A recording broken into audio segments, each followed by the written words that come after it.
The Wild Wild West. I'm not ready yet. Okay, let's go. Yo, I was like, geez. Kidding. How are you? Pretty good, dude. I chickened out. I didn't do it. Yeah. I went upstairs and just faked it. I laid up there the whole time. Was like, You just smoked a little bit of pot? Yeah, I smoked CBD weed and just laid there. Oh, man. Well, you're probably chill as fuck, though. True. My allergies have reached stage. I'm in stage Are 4. they bad? Stage 4. Damn, really? Almost. My life. Terminal. They're terminal. Yeah, I have a month. Your allergies are terminal. If these now. allergies continue this way, I have 1 month. You might seize up. Your sinuses. You might have to get your sinuses just removed. Mm-hmm. Just go full Michael Jackson. That's what happened to Michael Jackson. Yeah, he had bad His allergies. allergies got so bad. They're like, we have to remove your nose, Mr. Jackson. We have to turn your skin white and remove your nose. He was like, God damn it. That sucks. These goddamn allergies. Man, I ain't getting no goddamn allergies. You know that's how Michael Jackson talked? A lot of people don't know that. Before he got allergies, yeah. Yeah. He started talking all white and shit. True. They were like, all right, let's do movies about whales. And he was like, I guess I will. Man, I ain't no goddamn no whale, motherfucker. Yeah, man. Oh, dude, I wish like someone could have given him Zyrtec, dude. Side effect of bad allergies, dude, before they take your nose, apparently you get into pedophilia. Yeah. You can't breathe through your sinuses. That ain't just right. Like, that ain't right for you to say that about Michael. What? About Michael? About doing pedophilia? Yeah. I have the proof, dude. That Michael did it? I've seen the videos of him and Macaulay Culkin. It's pretty clear. Macaulay claimed no. Of course, dude. You know What what a you good got friend. fucking paid? What a good friend, though. That's why there's Home Alone 4, dude. True. There's a video. I mean, again, I'm not going to say for sure, but I did a little investigation one time. There's a video of MJ hanging out with Macaulay Culkin, Yeah. and he's holding a water balloon, and Michael Jackson's going like this. If I was sitting there talking to you and going like this to the tip of a water balloon, he's like jerking it. Really? Yeah. Well, Again, maybe he just jerks stuff. like the He might just texture. jerk stuff. yeah. Dude, they were going on vacation together. They're having fun as boys. Macaulay Culkin was like 5, dude. Dude, that'd be so sick if your best boy was like a child. True. Okay, now you're You know how winning cool me it would back. be if your best friend was a Said toddler? a 5-year-old, and you like just told him everything. You're like, yo, mom and dad, don't worry, I got him. We're Yeah. going to fucking Cancun. Be like, I love your son, not like that. Yeah. As I a friend. promise it's not like that. As a friend, like there's just something in him that I, as a 35-year-old world class entertainer, feel like we have a bond and we need to go to the Bahamas. Damn, think about how horny Michael Jackson must have been when he saw Home Alone. Oh, It was just like, holy shit, that's a piece of ass. seeing him invade all those adults. I gotta get that little motherfucker. Yeah, dude, that was like his R&B chick. That is funny. Just being like, "Ooh." Did he see Home Alone before he butt fucked Michael Macaulay? I'd have to do Were a they little more. boys? I'd have to do a little more investigation. I think it must have been after. Probably. I don't think Yeah, Michael Jackson. I don't think he just kind I of. don't think he was on his radar until Yeah. Home Alone hit. He only had the Primus, dude. Until that blockbuster hit. Damn, MJ just in the theaters like, oh, this guy's such a good actor. I want to get to meet him. I want to be his friend. Man, I'd like to meet that little motherfucker. Oh, shit, I'm going to fuck his ass. Look, before we get into your journey, Yeah, my which CBD we're going to quest. cover, Matt went on a very I'm gonna hold it down like I didn't. Like, CBD I didn't deep do it. dive. I chickened out. I do need to address that I am fuming. My car got towed this morning because I am, in fact, a fucking idiot. You parked illegally? I did park You illegally. paid the consequence. I paid a significant consequence. How much was it? $175. $350 What? for me to get the car and get it out. They only Now had I it had for one day. I had a previous ticket before that, but it was for like 70. They got me. Dude, it's supposed to be They had that car for 175. like 2 hours. Yeah, okay, yeah, you didn't get hit with any daily storage fees. It was not only that, forget the fees. Do you think The sass, you got sass? every step of the way there was sass. Dude. What? The PPA? They're sassy, I know. Dude, they have you been to their secret hideout? Their hideout? Multiple times. The Philadelphia Electric Company? Multiple times. They have a dude. secret hideout. Yeah. It's an old abandoned factory, and then there's just black ladies sitting around in Just being mean. blue uniforms. They hire and they don't have. They're literally just out front. Yeah. There was a lady out front with a thermometer. Dude, this is in a parking lot by the river in an abandoned factory, and she's like on the phone. And then I came by. She finished the Is that conversation. down by Oregon Ave? Because I might have went to the other place. This was off Delaware Ave. The on the place I river. went to was off, but I don't. I remember it just being some weird like lot, and like it was like a building, like it was like a Well, Wizard there's of a Oz. giant, the old abandoned Philadelphia Electric Factory I don't company. know. I don't remember. I've been there multiple times. I've like kissed cars goodbye in that lot. Oh yeah, I've gotten yeah, yeah. sass. I've given sass though. I gave a lot of sass. Well, it's when just I went crazy down because there. I was having a sassy weekend. Were So you? this was a bit of a payback. I was sassing people. Were you really? Yeah, dude. Fuck Fishtown. Fuck all those hipster pussies. Hipsters are the. I mean, I know that's played out to be like, yo, hipsters suck.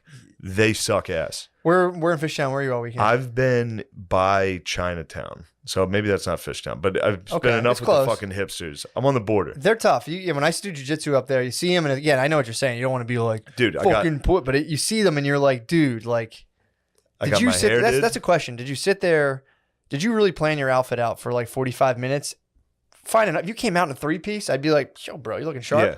But you came out like you planned an ironic outfit for 4 hours and went outside. It's like, dude, what are you talking about? That's good gear. What? It's good gear. True. Also, dude, we'll get into it because I'm sorry. Well, you're talking personality. I had to go get my hair did. Okay, looks great by the way. Thanks, bro. Got my hair did that was in Fishtown. So you were sassing hipsters. While I'm in there. Yeah. Obviously, I'm a patriot. I take my mask off. Probably 30-year-old dude sitting next to me in the chair next to me he leans over after about 5 minutes. Also, I was talking to Rick about Billy. Yeah. I was like, dude, Billy, because Billy wanted to find a new place to get his hair did. So I was like, get a Rick job, dude. Yeah. And I was talking to Rick about it. I was like, but there's no way Billy's going to wear a mask in here. Yeah.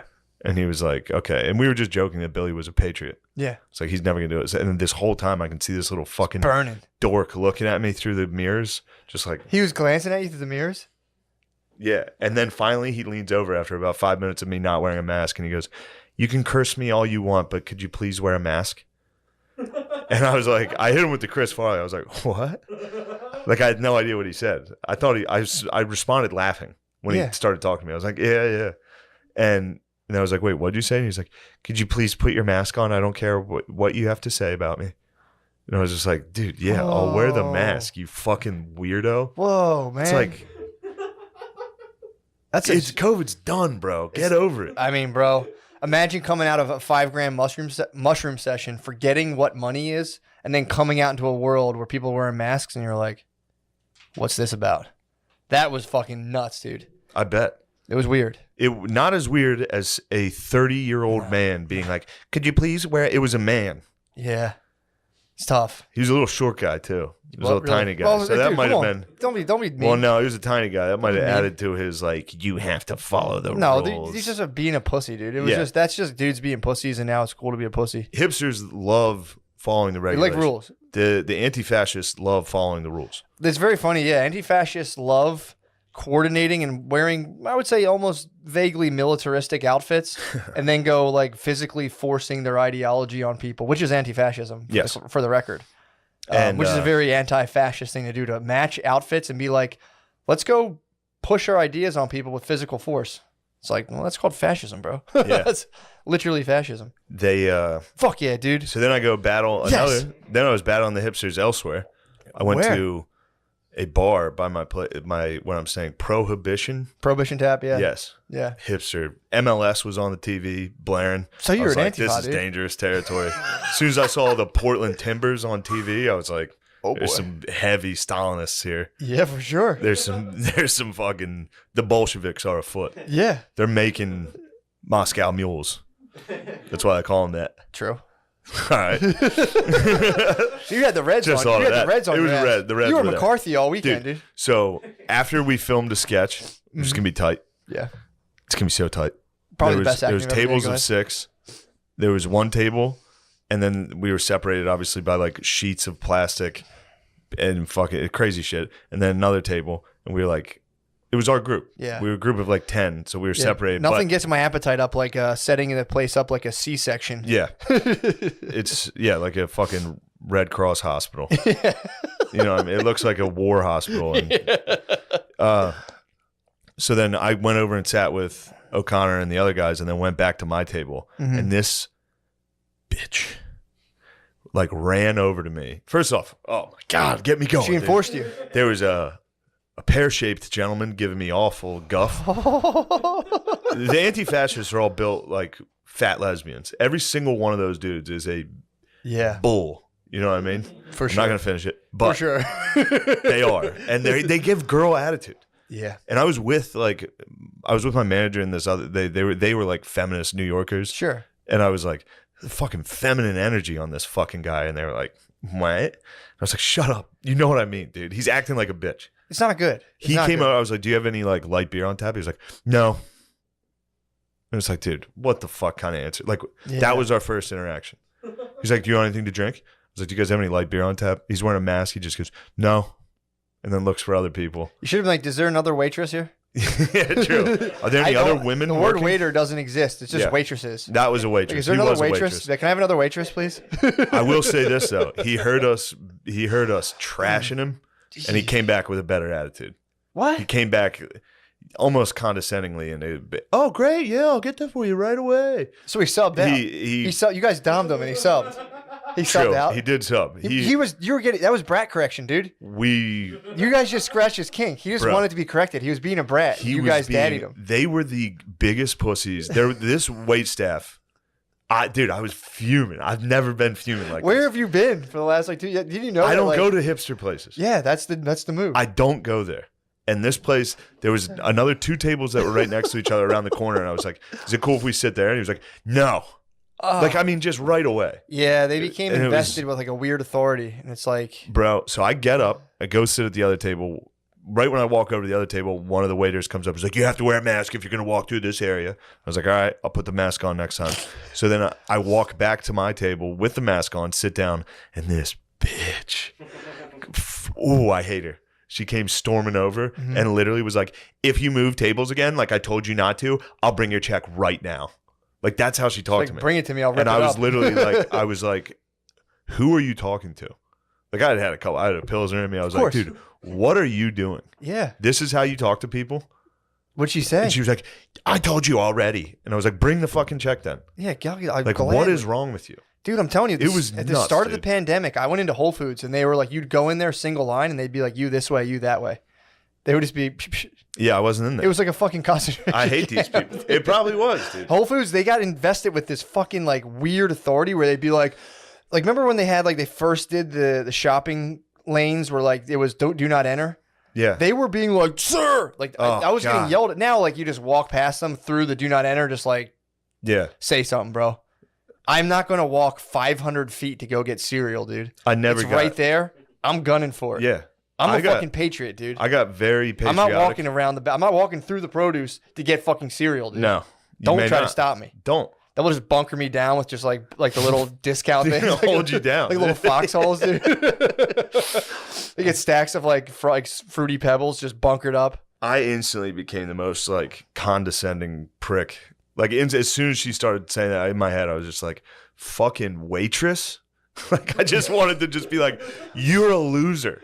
Well, nobody's happy. Nobody's crazy. happy. They're convincing people that like if you walk around the table, that lady in her head's thinking like the restaurant's gonna get closed down and people are gonna die, and then you're just trying to eat out and someone's like, "Sir," and it's like, "Whoa, man! Yeah. Like what the fuck?" Like, also, there were like 4 black people taking pictures of themselves, like doing a photo shoot, like amongst customers the whole time without a mask. One of them literally was wearing a T-shirt that said reparations with the definition on it. Hell yeah. And it was like, dude, I dare I can see you getting fired up. I dare one of these white pussy waitresses to say one thing to these fucking people. You got up and were just like... So then Reggie was with us, and Reggie was able to move back and forth within the tables. What? And I was like, dude, I'm so glad that I know they're not going to say a single fucking thing to you. What'd he say? It was great. Reggie and his boys, his black friends, were with us. Yeah. Doing whatever they pleased, and it was fun. It was nice to watch. You thought you'd get a little bit of the rub I wanted to... No. I was just happy to know... I knew when I saw Reggie walking back and forth, I was like, they're never going to do a thing. Yeah. And Roan, shout out Roan. Roan was with us. Nice. We had a white rapper with us. Did you really? Yeah, dude. They should have paid him respect. They should have treated him like Reggie. You think? If you're a white rapper, you deserve... You should get the like... hipsters should give you... They should give you like a 4-foot radius around your table. Yes. Like, whoa, you can't go all the way to the bathroom, but... So yeah, I was doing that battle. So you were in hell, dude. That was bad, yeah. You were in like 2021 Philadelphia is like 1950 South for fucking white dudes. It really is, man. It really is crazy. They're like, what are you doing here? You can't eat here. It's like, can I just get something to eat before I... They're like, well, you can pick it up out back. Take your fucking mask. I didn't mean to criticize anybody that's a waiter or wait staff, but Don't be a jerk about it. That lady was talking down. Like, she was literally speaking to me like she was a police officer. She's like, sir, you need to wear your fucking mask right now. I was like, dude. Yeah. Get a life. It's fucking lame, dude. Especially when they want to put on this facade like she's wearing like, you know, short jean shorts and like ripped stockings underneath them and like punk rock shit. Yeah. It's like, whoa, you're a rebel, dude. Yeah. Whoa. Yeah, I'm a rebel who literally reads the news and follows mandates from the corporate-controlled government. It's bullshit. It's fucking bullshit, and people have to, you know. Again, it's like, dude. Yeah. I don't want anyone to get sick and all that shit, but it's like, dude, I should be able to go to a place and have a place who's like, yo, we don't care about it, and other places like, hey, we're actually worried about it. And it's like, yeah, let me know, and I'll just roll and do my thing. I did witness racism on the way here. What? I went to a Wawa, Airmango Ave Wawa. They can be a hub sometimes. It is a hub. It's a hot spot. What happened? A fat. You just saw like the little message from the gas station TV screen. It was like fucking Puerto Ricans. Yeah, You're like, oh shit. A portly African American woman was making hoagies slowly. Nice. And a white man, clearly on heroin, was not happy about it. Really? She was doing a little too slow for his heroin. And he was like, fucking Aunt Jemima better hurry it up. And I was just like, oh, shit. What'd she say? She didn't say anything. She just looked, she was eyeing him. He was so fucked up. And then I watched him walk outside and take his clothes off. It was crazy. Also, imagine being too slow for a dude on heroin. He was, heroin's probably it's in He might have been methed up. He might have certainly heroin, but yeah. Speedballing. He was shirt off screaming. He wanted to slump, but he still wanted to. That must be crazy when you're speedballing. You're like, just like this, but you're like, hurry up. Hurry up. I got so much stuff to do. Come on, I'm late. I got to scream in the parking lot. Hurry up. That's what he did. He sat Indian style in the parking lot. In the middle of the street. He sat, because I was eating my sandwich in my car. Yeah, obviously. And I just watched civilized. Him. Like a man, yeah. I sat in my recently towed Chevy Cruze. And he sat on the sidewalk or in the corner of the parking lot. You know the CVS? Yeah. Or the Rite Aid, whatever that is. Yep. He sat in the spot between that, literally on the pavement, eating a sandwich, screaming, and then he would get up, take his shirt off, run around. And then he did hit the lady with an Aunt Jemima that I was like, I'm surprised. Shit is ice cold, bro. That's ice cold. Shit was dude. ice cold, brother. Should have fucking decked I gave him him. a little fucking. Nah, I was like, yo, Jemima? You hit a Jemima in the Wawa, dude? That's like in 1992, dude. Yeah, that was a fearless. Damn. I had the Mortal Kombat. I got them all Mortal Kombat. I'm surprised he didn't get. I was like, he had to have gotten something in his food. There's no way that passes. You go behind that glass. He was so bad though. Your hoagie will get Ocean 11 real quick, dude. Yeah. Start throwing out racial slurs in Wawa. Yeah. I told you what my one brother used to do. He used to order. He would go to the place on Spruce Street and he would order the most complicated hoagies he could think of because it was all just older black ladies who would have the funniest reactions to it and be like, "What the hell? This man's ordering a 2-foot-long tuna fish bologna." Yeah. And it would just be the crazy, and he would just never pick it up or pay for it. He would just let people make it and be like, haha, and just walk out. Yeah, they are. This man want mustard, mayo, ketchup, and barbecue sauce? Walking out. It would just melt minds behind the glass. They'd be like, what?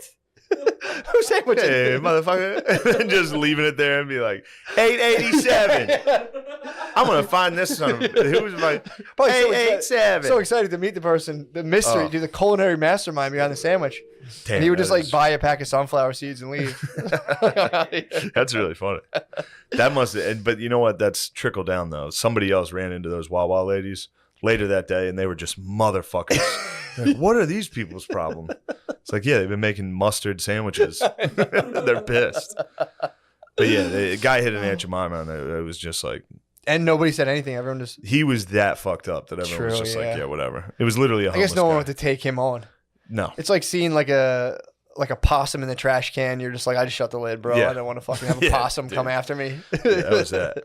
So yeah, I've been doing battle everywhere I've gone. Damn, the dude. last couple of days. You got prejudiced?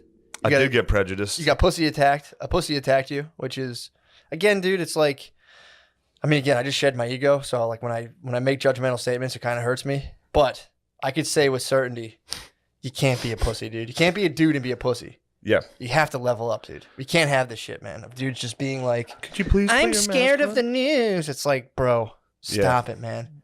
Breathe in the air. You're fine. You know, and if you're super worried about it, obviously, I don't know. Maybe. Yeah, I was thinking, I was like, leave the city then. If you're afraid of one dude not wearing a mask, definitely 6 feet away from you in a barbershop, maybe don't go outside. Yeah, I don't know if that's the one that's going to get you. Maybe don't live in a city. I had a perfect bubble going on, and then somebody talked.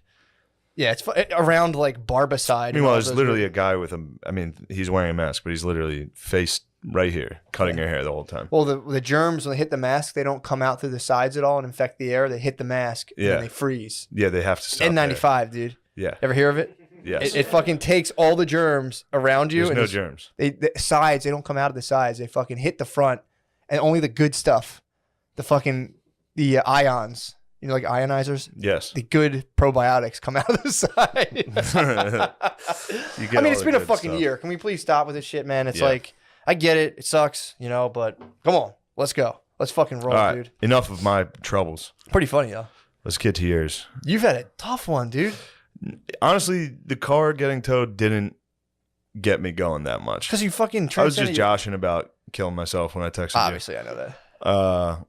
Although if I did have no money, I would have killed myself. It's a good place to kill yourself. Yeah. Going down there, definitely. letting them know which car is yours, and just they're like, also the sticker on the front, poisoning yourself. There, the sticker on the front that they slap on your windshield.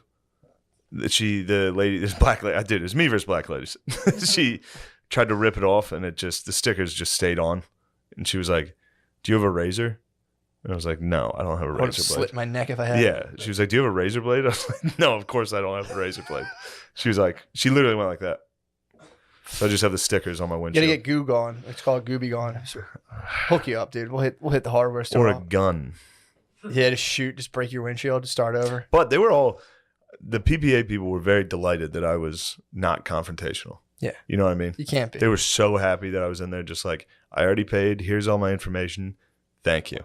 Can't fight them, man. I was glad somebody didn't steal my car. That's what I thought happened. I was thinking about, that actually made me laugh, thinking about you coming out and being like. Oh, that was 20 minutes of walking. Of just being like, what the? Then finally just being like, fuck. Yeah. Fuck.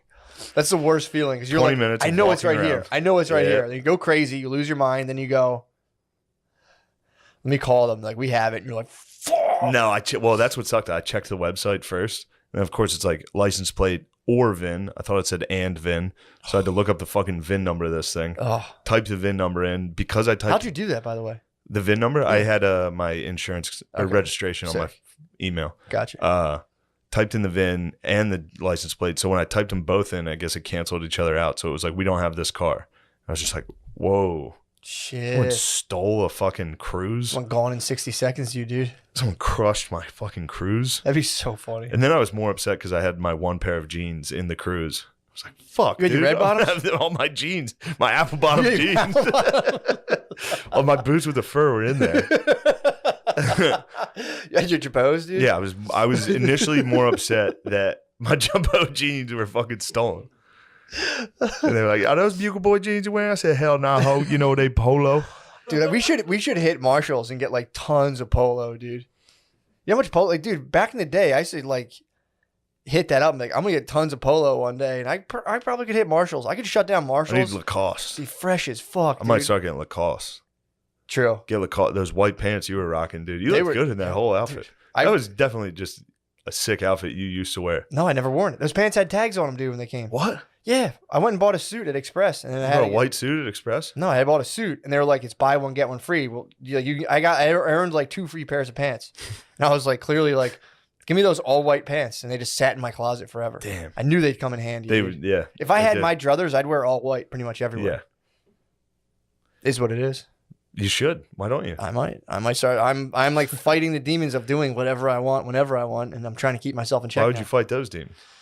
Because I'd be wearing all white right now. People start making fun of me. Well, who cares if people make fun of you? I know. You're a boss. Dude. I know. You're a girl boss. I'm just not trying to keep this attitude up. You'll be a waitress at Prohibition. What attitude? I know whatever I want now. Exactly. That's why I'm being careful.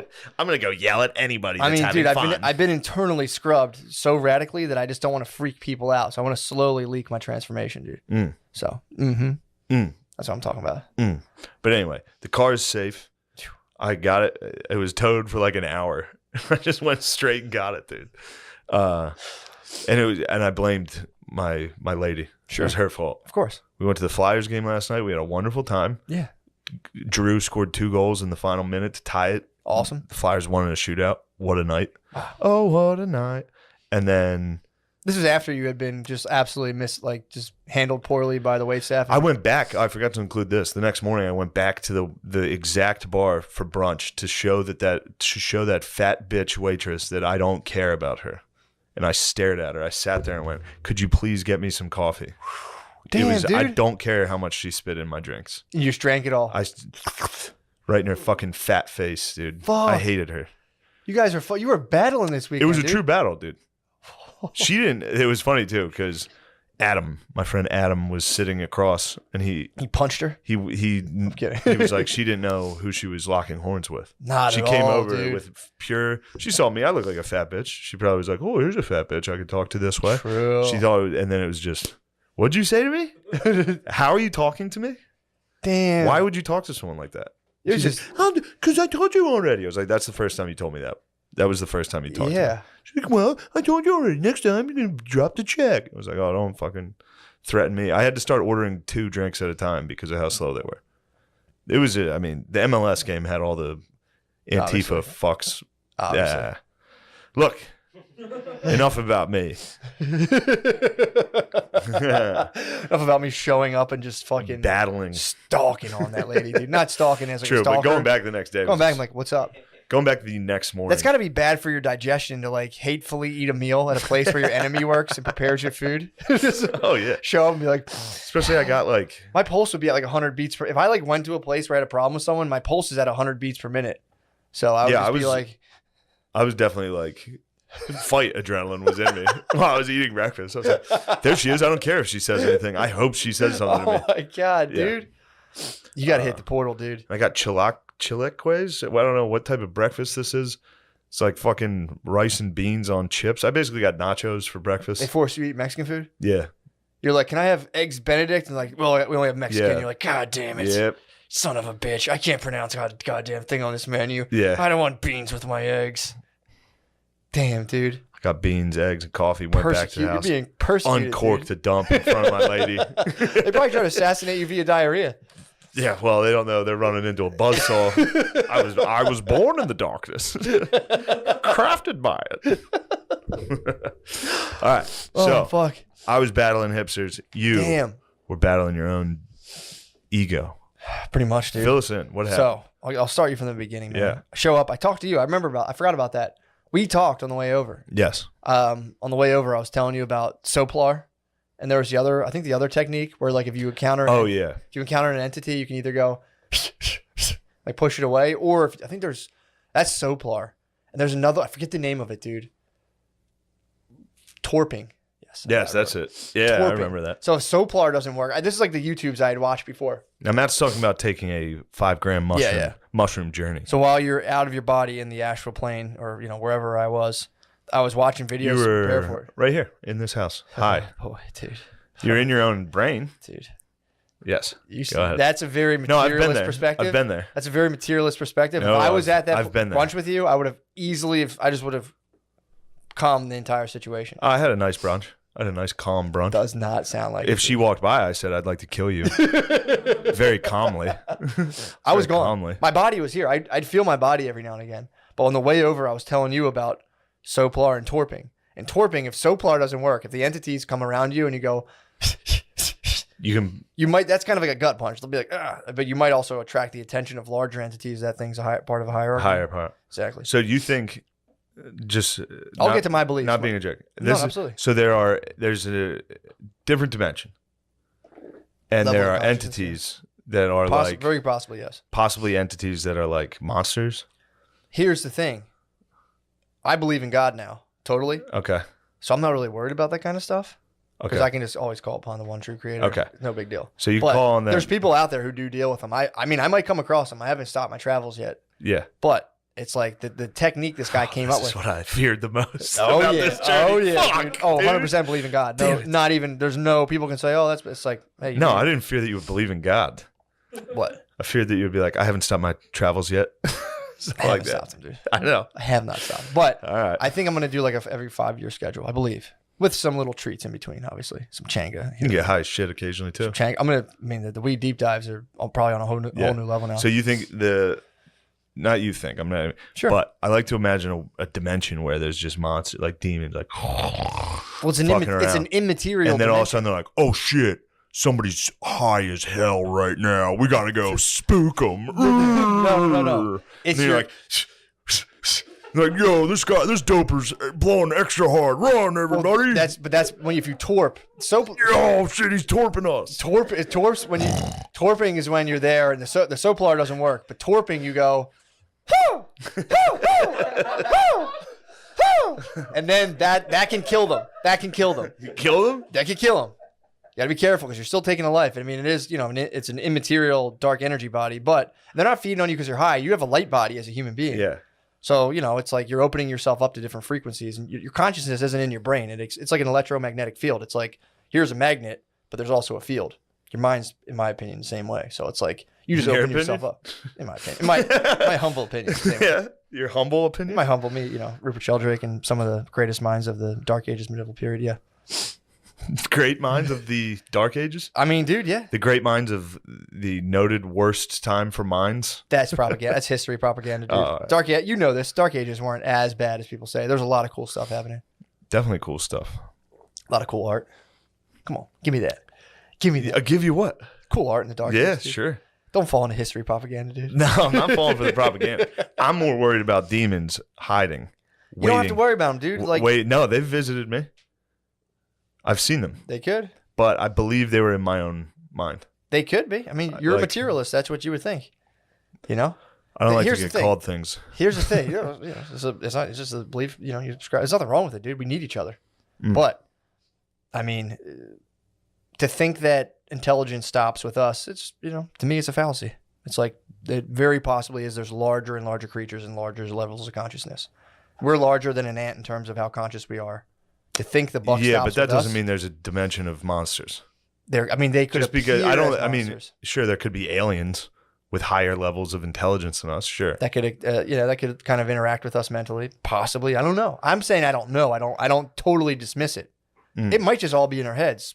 That's on the table. But dude, if you witness what I witnessed, bro, I did. I just got very, very high myself. But you have to set the intention, dude. I mean, look, I figured you did it better than me. No, don't start that. I figured you knew how to do it better. Don't start that. No, Don't start that. I didn't start that. You're right. I know what you're doing here. No, I started it. I'm sorry. I started that for sure. I know. I was the one who started that. No, I'm telling you, everyone can have different experiences. And again, you have to go into it. It all depends on your inherent belief system. I'm not saying you're wrong, but for me, a belief system is something you choose that resonates with you, that you get benefits from. So if I were to say like, I want to think like Sam Harris. I can do that. It just doesn't really make me feel that good. If I go into like entities, God, all that stuff, that pumps me up. It makes me feel good. So that's the one I pick. You know what I'm saying? Well, of course. That's how that works. Yeah. It rules. Yeah. But at the end of the day, nobody knows for sure. So it's like, why would I pick one that makes me feel like everything's totally pointless? Not doing that. Yeah. God, Soplar, torping. Let's go. Let's fucking go, dude. Yeah. I would not have been able to withstand that experience without perfect faith, dude. I was on the threshold. I could have been obliterated, and I was just fucking out of my body. So you had perfect faith. In the moment I had, compared to everything I had before, in that moment. And dude, I'm a fallible creature, but I was able to fully go. You are? Yeah, of course. Oh, shit. I'm saying I was able to transcend possibly my greatest fear, and I could have went either way. I mean, you either believe in fear or you believe in God.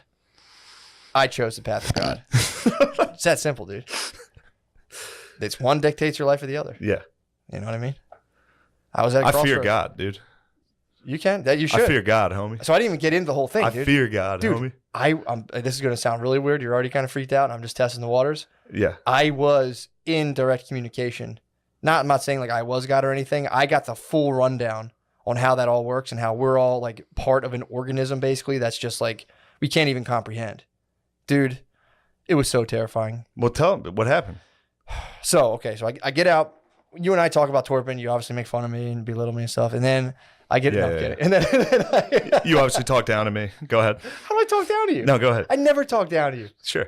When? Nothing. Go ahead. Oh my God, dude. So funny.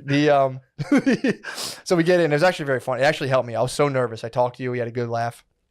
And then I go inside, and my brother was shamaning me. So I come in. I was in here actually, and I go in. I see my brother, and I'm coming up with every excuse not to do this. I'm like, because I had them on me. I'm looking at them. Yeah. I'm like, God, so much. And so I'm like, I'm gonna eat these. So I'm like, I go up into the room. I'm in the chamber. I'm up in the sanctuary above this.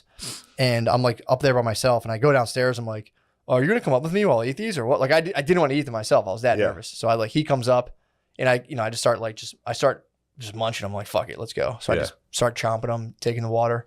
And he was like, yeah, you should have about 40 minutes or so. He's like, take a piss, do what you got to do. Get ready.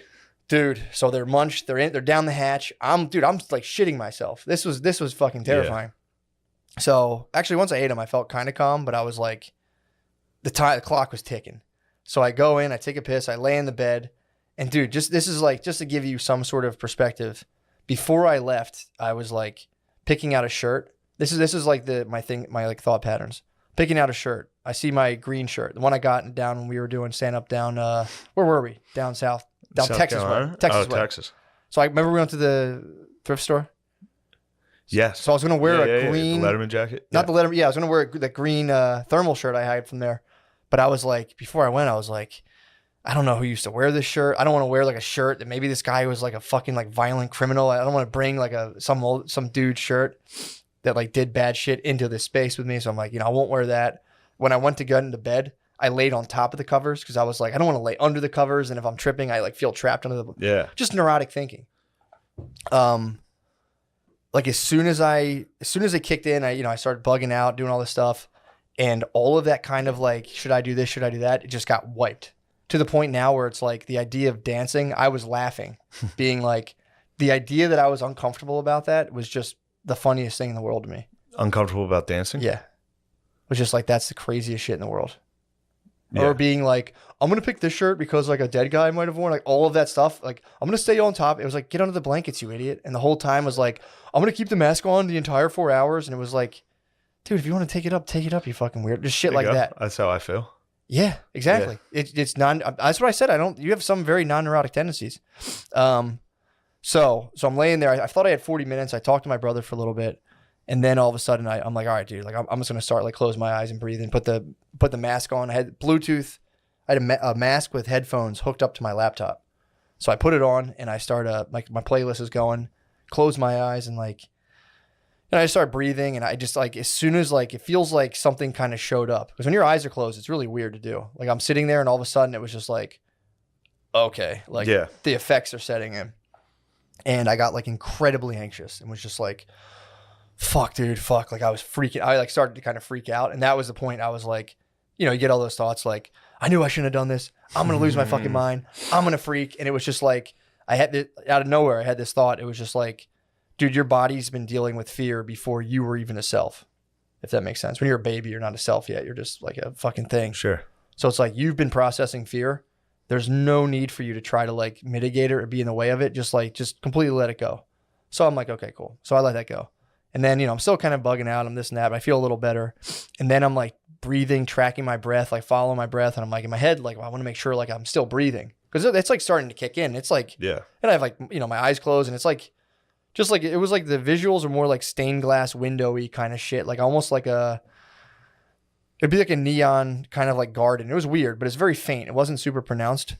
And then, so then it was just kind of like, dude, like why are you like keeping track of your breath? It's like, well, I want to make sure I'm still breathing. It's like, dude, your body knows how to, will you stop with this weird fucking shit? Just let it go. And then I fully was like, all right, fine. It was like, look, nothing's going to happen. You're going to be back in one piece. Like, you'll be fine. You have to completely give in. So long story short, let go. Dude, just become, it's the way that I think, like explain it is just like, it's a wave. You just get like carried off to the point where like I would eventually, I'm sure, you've done this, but I would touch my head for a second. Like I would just be like hearing myself like, oh, like making noises, and I'd reach up and you'd be like, my head. And you're like, oh, I have a head. Like it's like when you're in virtual reality. Yes. Where you're like in this thing and then you like accidentally touch a counter and you're like, oh shit, I forgot I was in this room. Yes, that's exactly what it was.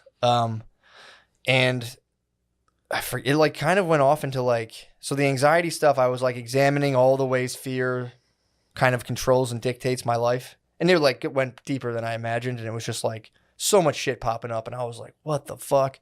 That's crazy. That's this, blah, blah, blah. Then I got like a tremendous wave of anxiety, and that's when like the religious stuff kind of started coming in, because my two intentions were to examine how fear dictates my life and to also start to examine all the spiritual stuff I've been reading about. Dude, I went into like this, I can't even explain it, but it was like the whole, like the whole mystic idea that like we are all part of God, and it's like almost like it's like a gigantic organism, and we're just kind of like individual cells within this entire blah, blah, blah. So I was like in that idea, if that's like the easiest way to explain it. And I got to think the way God thinks. And it was overwhelming, terrifying, and like lonely and just weird. I was like in eternity by myself, but being like, this is what this is, and being like, this fucking sucks, dude. And I just got like, I remember just I kept thinking like, oh my God, all I have to do is just take care of such a little tiny piece of the world, like my life and like, you know, my little fucking web of relationships. And I'm like, I'm such a dickhead. And it just starts running through how I've been just a fucking dickhead, a pussy, letting this dictate. And it was just fucking brutal, dude, of just like, you have so little to deal with. And then like, I would like, you know, I'm in that. I went through the whole Christ message, and like, this is what Jesus was trying to tell people. And this is how Jesus's brain worked. And I was just like, oh, this is too much. And oh, fuck, I don't want to let people kill. It sounds crazy, but dude, like and it's almost indescribable. And then I would get spit out. You get out, like the wave would be over, and I'd be back in the room. And that's when I was like, dude, if you want to get under the blankets, get under the blankets. Like Pop was like immediately I heard Tom come up the stairs, and I'm like, Tom, it's like, I think I'm done. I think it's over. And he was like, it's not over, bro. I was like, how long's it been? He was like, it's been about 45 minutes. And I was just like, or like an hour, whatever it was. And I was just like, okay. And then mask back on. I'm under the blankies, dude. Go into another wave. It's the point where like, I remember like going into like the Jesus stuff, hitting like a Buddha thing where I was kind of like, dude, it was fucking nuts, dude. It was the point where like, I do remember one of the things was like, I had fully like grokked the Christ message. And then there was like Jesus's eye peering like this at me. And it was like, you understand what I was dealing with? And like, that's what I'm trying to tell people. Like, there's nothing to freak out about. Literally, it's all in your head. It's all bullshit. You're totally fine. And it was like, you know, blah, blah, blah. But if you tell this to people, they'll want to kill you. And I was like, oh, fuck. He's like, but you have the message. I was like, fuck. I was just like, no. So now you have Christ's message. I didn't want it, dude. I tried. Well, all of the saints, they didn't want it, bro. Dude, but here's the thing. Jesus didn't want it. I was aware of the whole dynamic. It was funny because at the time I was going like, oh, this is how people are convinced they're Jesus. And I was kind of like, that's weird. So I was still able to keep some of my faculties. Yeah. But then I did this whole thing with like the Buddha thing and being like, oh, so that's what Nirvana feels. And all of it felt like scary. It wasn't like, oh, I was blissed out. I'm like, this is overwhelming to think at this level and this depth. I'm like, please send me back to my just like stupid, like one cylinder brain where I can just be nice. Like I just all I have to do is be good and be nice. So I would keep like being spit back out, and it would just be like, I would just lay there like, I can't wait to be so good. I'm gonna be so fucking good. I'll be so fucking nice, dude. And I'd be like, Tom, and you'd come up and be like, what time is it? And you'd be like, dude, you still got a while, man. I'd be like, and then I'd go back under. So eventually what happened was I get out of the religious stuff, and then I start coming back into like the world. Like I start coming, like realizing where I am. Like I was gone in like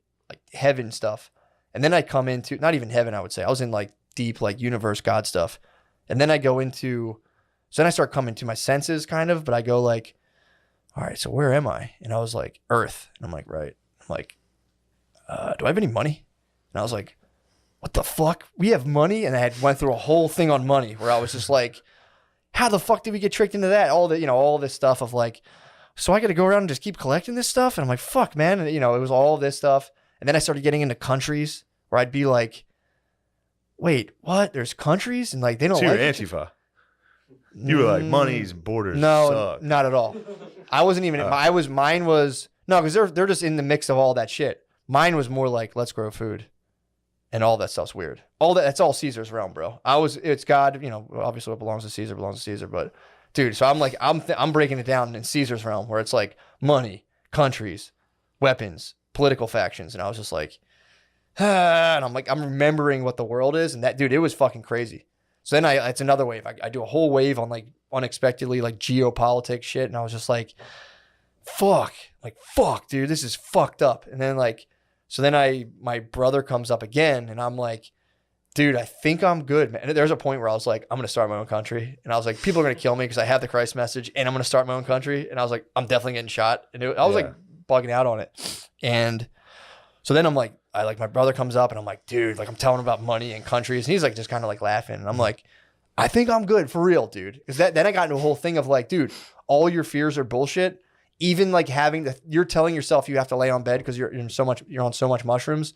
That's all bullshit too. Like, get up and go do your thing. You got the message, go about your day. And I was like, right on. And I got up. So I'm like, let's go outside. And he's like, all right, bro. Yeah. So we come in through the studio, and we went out on the deck. So I'm sitting outside just like, I remember being like, because I was gone from the world. So I'm like, I'm in the city, cars are going by. And I remember just being like, this is a lot of activity, dude. Yeah. There's a lot of people here, and they're all fucking on these like weird hell-bent missions where they'd been kind of like co-opted into chasing this weird material resource. It was kind of a strange thing, but then we locked ourselves out. I shut the door behind me, didn't realize that it locked from the inside. So then I'm like, in my head, I'm like, I'm good. I turned to go back inside, and the door just was like, the knob, the lock, were just like, and I like look at it and was just like, and I thought I was hallucinating being outside. So I turned to my brother, and he was frozen in time. So I looked at him. Yeah, that's the worst. And he was just, and I was like, Tom. And he was like, what? And I was like, I thought you froze. And he was just like, dude, you got to go back inside. And I was like, the doors doesn't work. And he was like, what? Did you lock us out? And I was like, I think it does lock from me. And like, he was like, fuck. And it was cold. So I'm outside in the cold, and I'm just sitting out there. And again, it was like, I felt myself start to bug, and my body was like, dude, if you want to bug, dude. But like, that's on you. And I was like, yeah, I'm not going to bug. And then he's like, Spud's working around the corner. And again, I had just come out of like, we shouldn't have countries. We shouldn't have money. We shouldn't have locks. So in my head, I'm like, fucking hate locks, dude. I'm like, this is why we shouldn't have this shit. So Spud comes. We shouldn't even have locks. So Spud comes and lets us in. And I'm just like, this is why you have bros. This is why your bros are the best, dude. You can lock yourself out. Your bros can just like, I'm like, this is the only thing that matters. Like, I'm going through all that stuff. And then I go back into bed. I'm not even done. So I'm halfway at this point. He's like, I'm like, I think I'm going to lay down. I don't know if I'm ready yet. And he's like, you're not. Go lay down. So I lay down. This is where it got like truly weird.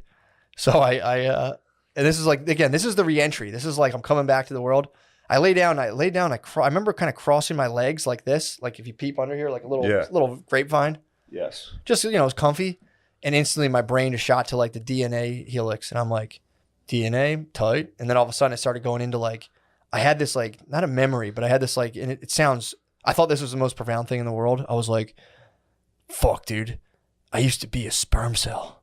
And I was just like, I was in my dad, and there was fucking millions of cells, and I had a whole other life as an organism that I don't even remember. And I was just like, my brothers were in my dad? And I was like, whoa. And then I started thinking about how my dad was in someone else, and they were in someone else, and how like all of us were just emanating from this uninterrupted life force, and we just kind of all like popped up like a, like a blade of grass, or like our whole personality was like wallpaper on this like generic life force that we're all part of. It was pretty nuts, dude. And then I like couldn't tell. I was like burdened with the knowledge that I was a sperm cell, and I didn't think anyone else, like I thought people had pushed it out of their mind. I'm like, I can't bring this back to people and tell them they won't be able to take it. I thought I was like going to like dismantle people's mental well-being by being like, damn, sit down for this, bro. But you were a sperm cell. Like, I thought I thought that we all repressed it and forgot that we were like basically tadpoles at one point, living in another person. And also like, obviously we were living in our mom, and we were also kind of living in our dad,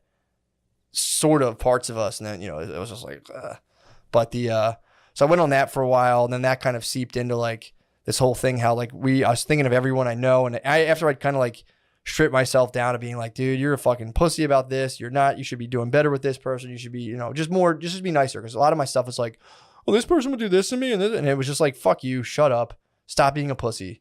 And then, I was like in this, everyone I knew was like an island, and I was in the water. And then we were like, basically we were just the water, but the island was us popping up as like our personalities, but we were all part of the same thing. And then eventually I came to and thought I broke my brain and that I'd never be the same ever again. And my brother was like, no, you're cool. We're going to go out and get pizza afterwards. I'm like, people like me still? He's like, yeah, they like you, dude. Yeah. I was like, I thought everyone hated me. Like, no, you're fine. Like, I thought I did a bad thing. Like, no, you're fine.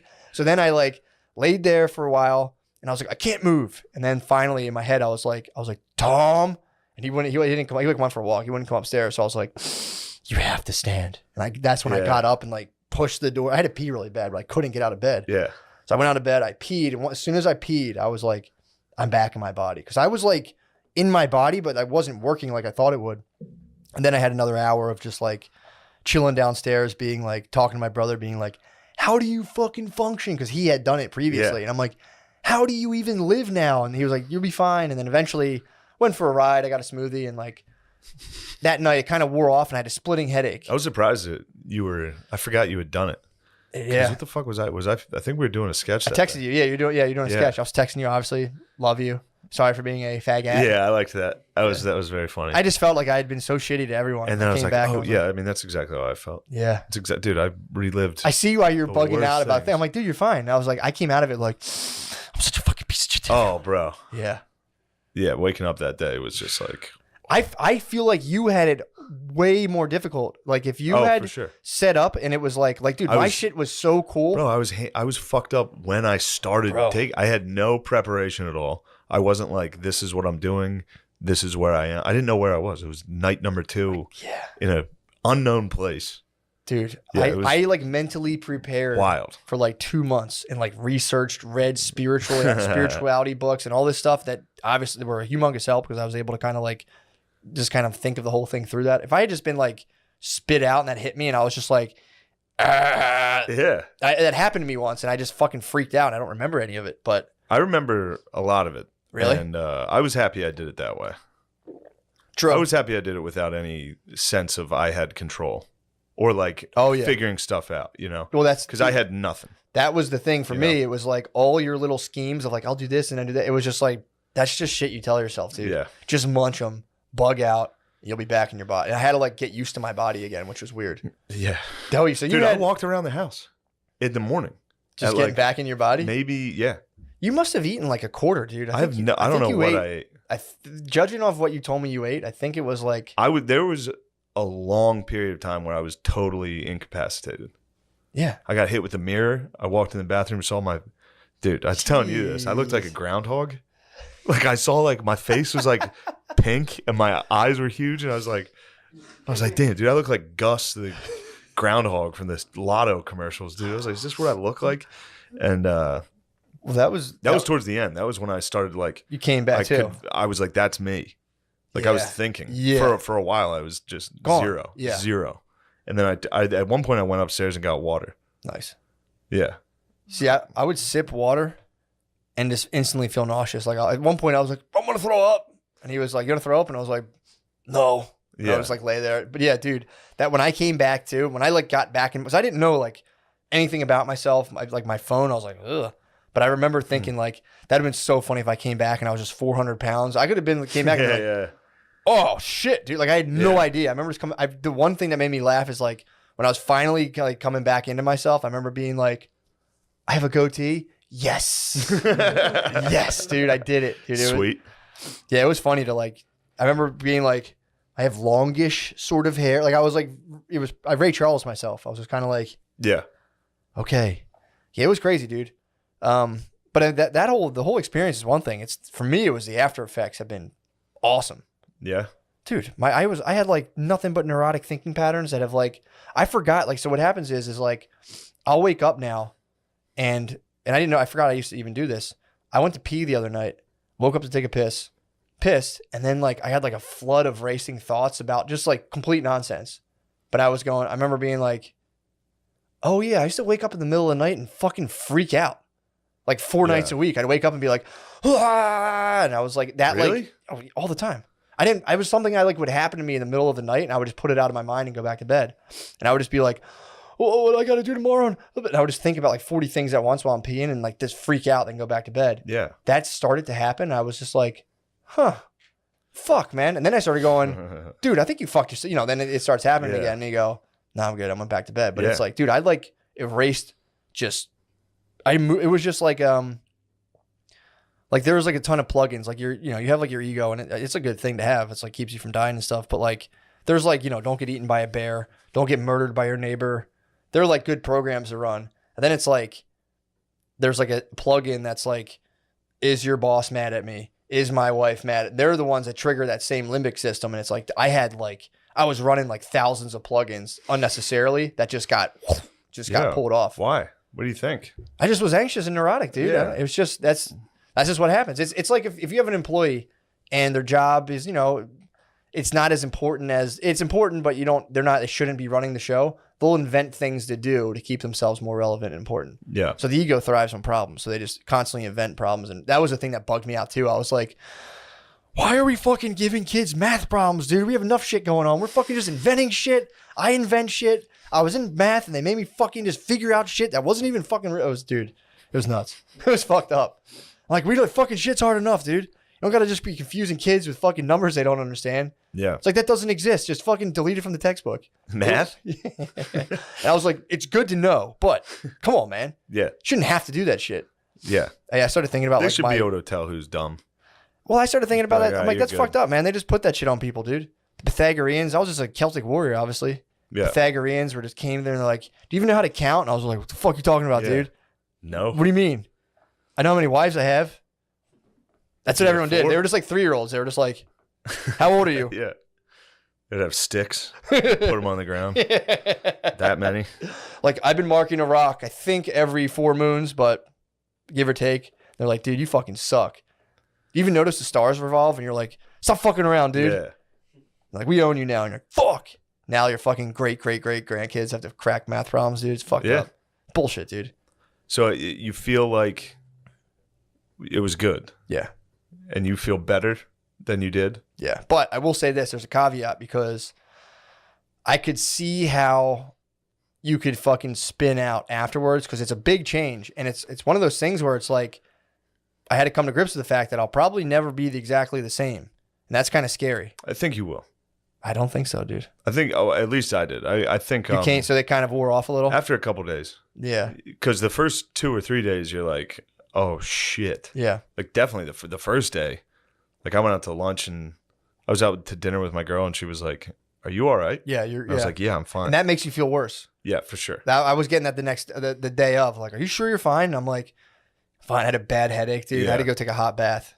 And I read Dune. That was my turnaround point. True. Read Dune in the bathtub and was just like, Got it. Nothing but like mother trained my consciousness. I'm like, fuck yes, dude. I'm back. Yes. Back online. I honestly, dude, they've done studies with this, and apparently this can have lasting personality changes for up to like 18 months. Studying from like, life contentment indexes and all that stuff. And dude, it's like, there's the shit that I wiped off. It's like, and it's not like, I'm not saying like, oh, it's all gone, like everything's perfect. It still pops up, but it's like a thin vapor compared to what before it would be like, my reaction was physical, mental. Now it's like a fleeting thought that I'm like, like Brittany will be pissed about something. And I used to just be like, like we're on an airplane, one of the motors starts smoking. I'm just fucking, the whole plane starts blowing up. I'm like, what the fuck? Why are you fucking angry? What the fuck? And it, we just explode rather than just being like, sorry you feel this way. Yeah. I'm here. I used to fucking implode. So far, that's not been the case, That's so good. it's like, it's how, but I'm also, I'll say, I was so neurotic. It's almost like, when you weigh like 500 pounds, you're like, I lost 200 pounds. Like, well, you're still 300 pounds, bro. Yeah. I'm like mentally 300 pounds from 500. So it's like pretty tight. That is good. Yeah. Yeah. It's funny to go on a mushroom journey just to like be able to listen to your wife nag. it's coming out and be like, whoa. Dude. And then your wife's like, did you put this away? You're like, it's the ultimate, dude. It's just.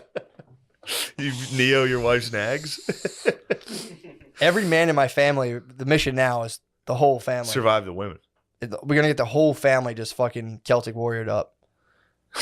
Dude, we could alter the future of my entire family line. Yeah. If all the men of the family had done the heroic dose. And again, if you do it with the blindfold with intention, it's a different experience. I believe it. So it's like. My experience I thought was important. Yeah, dude. I enjoyed it. You fucking foresaw your future and avoided it. Come on, I died. Dude. Don't try to strip away your psychonaut status, dude. No. I have it. I have the status. You do. I went in. Don't forget pure Celtic warrior. Pure Celtic warrior. Yeah, dude. Actual Celtic. That's how warrior. I say it too. Celtic. None of this reading. Yeah, dude. Jargon before Celtics, dude.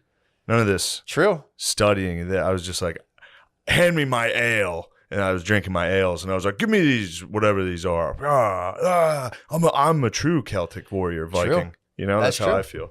I'm happy for you, bro. Your tricks don't work on me, dude. My ego got demoted. I know what you're doing. My ego is, I'm perfect. I have perfect faith.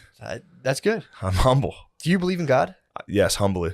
I fear God. Good. Very humble. Good. Yes. That's all you can do. I mean, Jesus had 12 disciples. They're all different, dude. I celebrate all of us. I do too. But that's the funny thing too. My favorite thing now is when people tell me they don't believe in God. I'm like, okay, weirdo. Yeah. It's my favorite thing to do now. Just as it's a fun joke. These guys are probably atheists. They're going to deny it now. You an atheist, Noah? Yeah. Well, here's the thing, dude. It's not, a lot of people think that they have to, like, God's going to be mad. It's like, it's for you, dude. God's there for your benefit, dude, not for his. You're not there for his. Yeah. Come on. Oh, I don't need this. Like, okay, knock yourself out. Yeah, the people that are like, I believe in him just in case. It's like, nah, that ain't it. You can do it. That's not it. Obviously forgives you for that, but, you know, it's not how you do it. Yeah, I got really fucked up about, that was another thing, dude. I went through a whole thing of, like, church and organized religion, and was just like, fuck, dude, this is so shitty. This is so fucked up. And, like, especially how they were condemning gay people. I was like, because I had this whole thing of sin, and I'm like, it's just like, you just match up two consenting parties. It's cool. And if you get in the way of that, you're a sinner. So I was just like, fuck, dude, the church is so satanic, dude, with the shit they're doing, all the shame they're putting on people, all that bullshit. That was like the way I was thinking about it. It's like going to organized religion versus doing the heroic dose with a spiritual outlook, obviously, preparing yourself. It's like drinking Coke versus owning stock in Coca-Cola. It's like, you can sip it, or you can be like, oh, I have this piece of paper, meaningless. But dude, I started getting into like, because again, I was like, we're all part of this divine creature. And I was like, oh, there's like some of us just like changing from boys into girls. And I was like, whoa, that's so fucking heavy, dude. I was like, what, wow. Trans? Yeah. I was like, what are we doing right now? I was like, it's just part of the process, dude. And I was like, oh. What process? I don't know. Just us constantly morphing. I don't know what the whole thing was free. I was like, that's mean the church tell gay people to go to hell. And then I did, but the thing was like, I had fully been with like the chain of life. And I'm like, dude, we have life inside of us. I could see why the church would be really weird about where you come and what you're doing with it, because it is sacred, dude. But yeah, they can take it easy a little bit. On the gays? Yeah. Yeah, they have. They have. Take it easy. But I understand, dude, like if you're back in the 1400s and like if I was in the 1400s and I was like interacting with like the sperm chain of life, I could see people being like, only coming chicks, dude. Don't don't disrespect the sperm chain of life that we all emanate from, dude. So I get where they're coming from. It's just, I mean, that's where your brothers came from. Some of your brothers got sent into guys' butts if your dad was gay. You know what I mean? Exactly. Can't have that. Where the hell are they? You don't want your brothers to end up in a guy's butt. I miss my brothers, dude. Yeah. Just fucking on the floor of a Mack truck, dude. Some cream pie falling out. Yeah, I was like freaking on the fact that I had like just tons of lives inside of me, and was like, whoa, it's fucking crazy. That's cool. Yeah, pretty tight. The whole experience was cool. The main thing was the after effects, dude. I don't know if you noticed, acted my fucking ass off, dude. Come on. Yeah. Give me it, dude. Yeah, it was great. I went big, dude. It was great. Your directions were big. You would just be like, I'd be like, usually I'm so weird and squirrely, I wouldn't do that kind of shit. I would just be like, that whole day would have been me being like, you fucking suck. Or I would have started being like, fucking acting sucks. Whatever to like filter myself from like just being like, hey, dude, stop being a pussy and being a weirdo. Yeah, it's been good. The whole thing's been good. Yeah, you did great. It helps me if I see someone do what I'm like, the director. Yeah. Like, because they'll be like, think of this, you're more this. And it's like, all right, how the fuck do I do that? I just need to see someone be like, do this. The exact thing you would do, right, you would just go like this. And I would be like, okay, I don't know exactly what you're talking about. Yeah. It's so helpful. Rather than being like, so here's where you're at. I'm like, I can't pretend to feel anything. I don't feel anything anyway. I'm fucked up. I'm not good at this. I'm autistic, okay? Yeah. I need to see it. Yeah, you would hit me with the fucking, I'm like, I got that. You did. That was fun. You did great. That was fun. That'll be an interesting one. I almost cried. Really? I was close to crying a couple times. I was trying to make myself cry. I thought I could have easily cried early. Yeah, but it was when the camera wasn't on me. The first couple times I read through it, I was like, fuck, I could easily cry. Yeah. I thought I had it. I was trying my hardest to cry, but usually it's just little things like that, dude. It's like the other thing too was pretty cool. I identified the why I have resistance towards things, like with writing. I'll sit down to write and I'm like, this is going to be so good. Everyone's going to love this. Oh my God. And I'll start being like up my ass about how awesome it will be. And like, people are going to love it. And I'll basically that's bad. Just for myself. Yeah. Just for myself of like, and it's there somewhere. I'm like, it's going to be awesome. It's going to be good. I'll build it up and then I'll go, but what if it's not? And then I go, and then I'm like, I just come up with an excuse and I don't do it. And now it's just kind of like, this is fun. I'll just write something that's just fun. And yeah, you got to write for yourself. Exactly. It's like, or just for people. Just like, let's just be fun. It was like your thing while you were high was like being a good boy when you get back. Mm-hmm. The whole time I was like, I can't wait to just do stand up. Nice. Like, just work on it and be good at it. Yeah. Because no one can take that. Yep. You know what I mean? Yeah. Like I can choose how good I am at that. And yeah, that's helped. It's helped me with that since then. I've been like, dude, this shit, I'm so happy to do this. Yeah, man. Yeah, that was the biggest. So that was cool. Biggest part was just getting out of it. I'm like, I can't wait till this is over. I can just do stuff. Yeah, true. I was very excited. I'll be so good. That was the only thing. It was like, and that was the thing too. When I was in the very beginning of it and I was like in that like weird divinity mode where I'm like there getting the rundown on how like God works and like what infinity is and like what eternity is. And I'm like, God, this is so fucking much to deal with. I'm like, this is like fucking terrifying. And I'm like, it's just you. And I was like, yep. Like that was kind of like the message I was getting. I'm like, that's fucking lonely. And I felt just like, I felt like I was alone forever. And it was just a horrible feeling. That's hell. It was bad, dude. No, that's what the Catholic Church teaches hell is. Well, that's what God's up to, bro. He's up there by himself. It's pretty fucking sad, but that's why you have to be nice to him and send him good thoughts. But, dude, and there was a part too where I had the whole idea like, God are we and the devil is I. Like, you alone are the devil, but if you're with all your boys, you guys are all God, whatever. But no big deal. I'm probably gonna write a book about it. But there was one. I told you, dude. I came back. I rolled the dice hard, and snake eyes, dude. Yeah, I got fucked on this deal, dude. Damn it. No, it's good. It's all good. But dude, there was a part I was running through I was like, why do we have to be good? And it was like imagine running through the infinite possibilities and running every single possible action you could do. The only thing that works is if people be good. If you're fucking bad, everything gets fucked up. I was like, oh, that makes sense. And then I'd just wake up and be like, I'm going to be so good. And be like, bug mode, dude, for like 4 hours. So that's it, dude. That was the whole tale. Pretty tight. Well, that's awesome. Yeah. That is cool. It's a lot. I was nervous I was going to botch it, but it was like. There's no way to botch it. You're just doing drugs. Come on, man. No, don't disrespect my religion, dude. No. I'm a psychedelic Christian. Please don't. No. You're right. You're right. But you are just doing drugs. You literally can't botch it. It's up to the brain. You're taking a bunch of drugs. Now you can have a bad trip and have a shitty time, but that's true. It's up to you. It's up to you, I would say. It's an experience either way. Like I had a fucking gnarly trip and it was still a cool experience. It's good to do. Yeah. I see what you're saying. There's no fucking it up. Now, if you took your clothes off and like shit in your hand or something, that would be a bit of a failure. Yeah, sure. That would be a letdown. I hear your point. That would be a slight letdown. Yeah. I mean, you can also just fuck it up by just doing it at a place that's just not the spot. I do hats off to people who do that shit at concerts. My God. I would fucking suffocate. How? Around like 1,000 people? Dude. I mean, if it was a lower dose, like, I could just walk around in like Jesus mode. Yeah, that'd be cool, I guess. But like, not that much, dude. Where I start losing track of like people's movements and shit. It's like, no thanks, dude. No way. That's why I've heard people hit me up who are like, you should do like 10 or 14. It's like, bro, I'm not trying to do the most psychedelic. You guys, you can have that, dude. Yeah. That shit terrified. That knocked my socks off. I can't even imagine doing that in public like that. Like at a concert. I don't like being wasted. At a concert. I don't like being at a concert. But like drunk at a concert sucks. Yeah. Like trying to find your friends when Unless you gotta can leave. mosh. You can mosh. That kind of rules. No, that would be I moshed at the Red Hot Chili Peppers, dude. Never forget that. It's like the pussiest mosh pit. It is, but that's all right. Whatever. Yeah. Well, you gotta start somewhere. I get ready for like Lamb of Blood or whatever. You should have just taken a ton of mushrooms. And moshed? Yeah. Might do it next time. That would suck so fucking Moshing bad. on mushrooms? Oh. You might go into Viking mode though. If you took like a gram of mushrooms and mosh, you'd berserk. You would go berserker. Yeah. But yeah, man. It was cool. It was definitely cool. It was looking forward to just leveling up my Yeah, whole what are you squad. gonna do? What's dude. what's on the docket? Just probably just like writing and eventually I do want to set up some sort of like retreat, psychedelic retreat. But from there, just, dude, I'm just going to continue my path of service, dude. That's all I can do.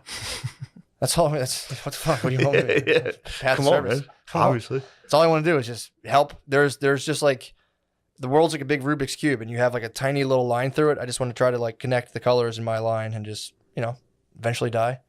Chill with God, dude. It's no big deal. What are you trying to do? I got a lot on my mind, dude. I don't want to get into it. I don't want to publicly state it. Really? No, I don't. What do I want to do? Yeah.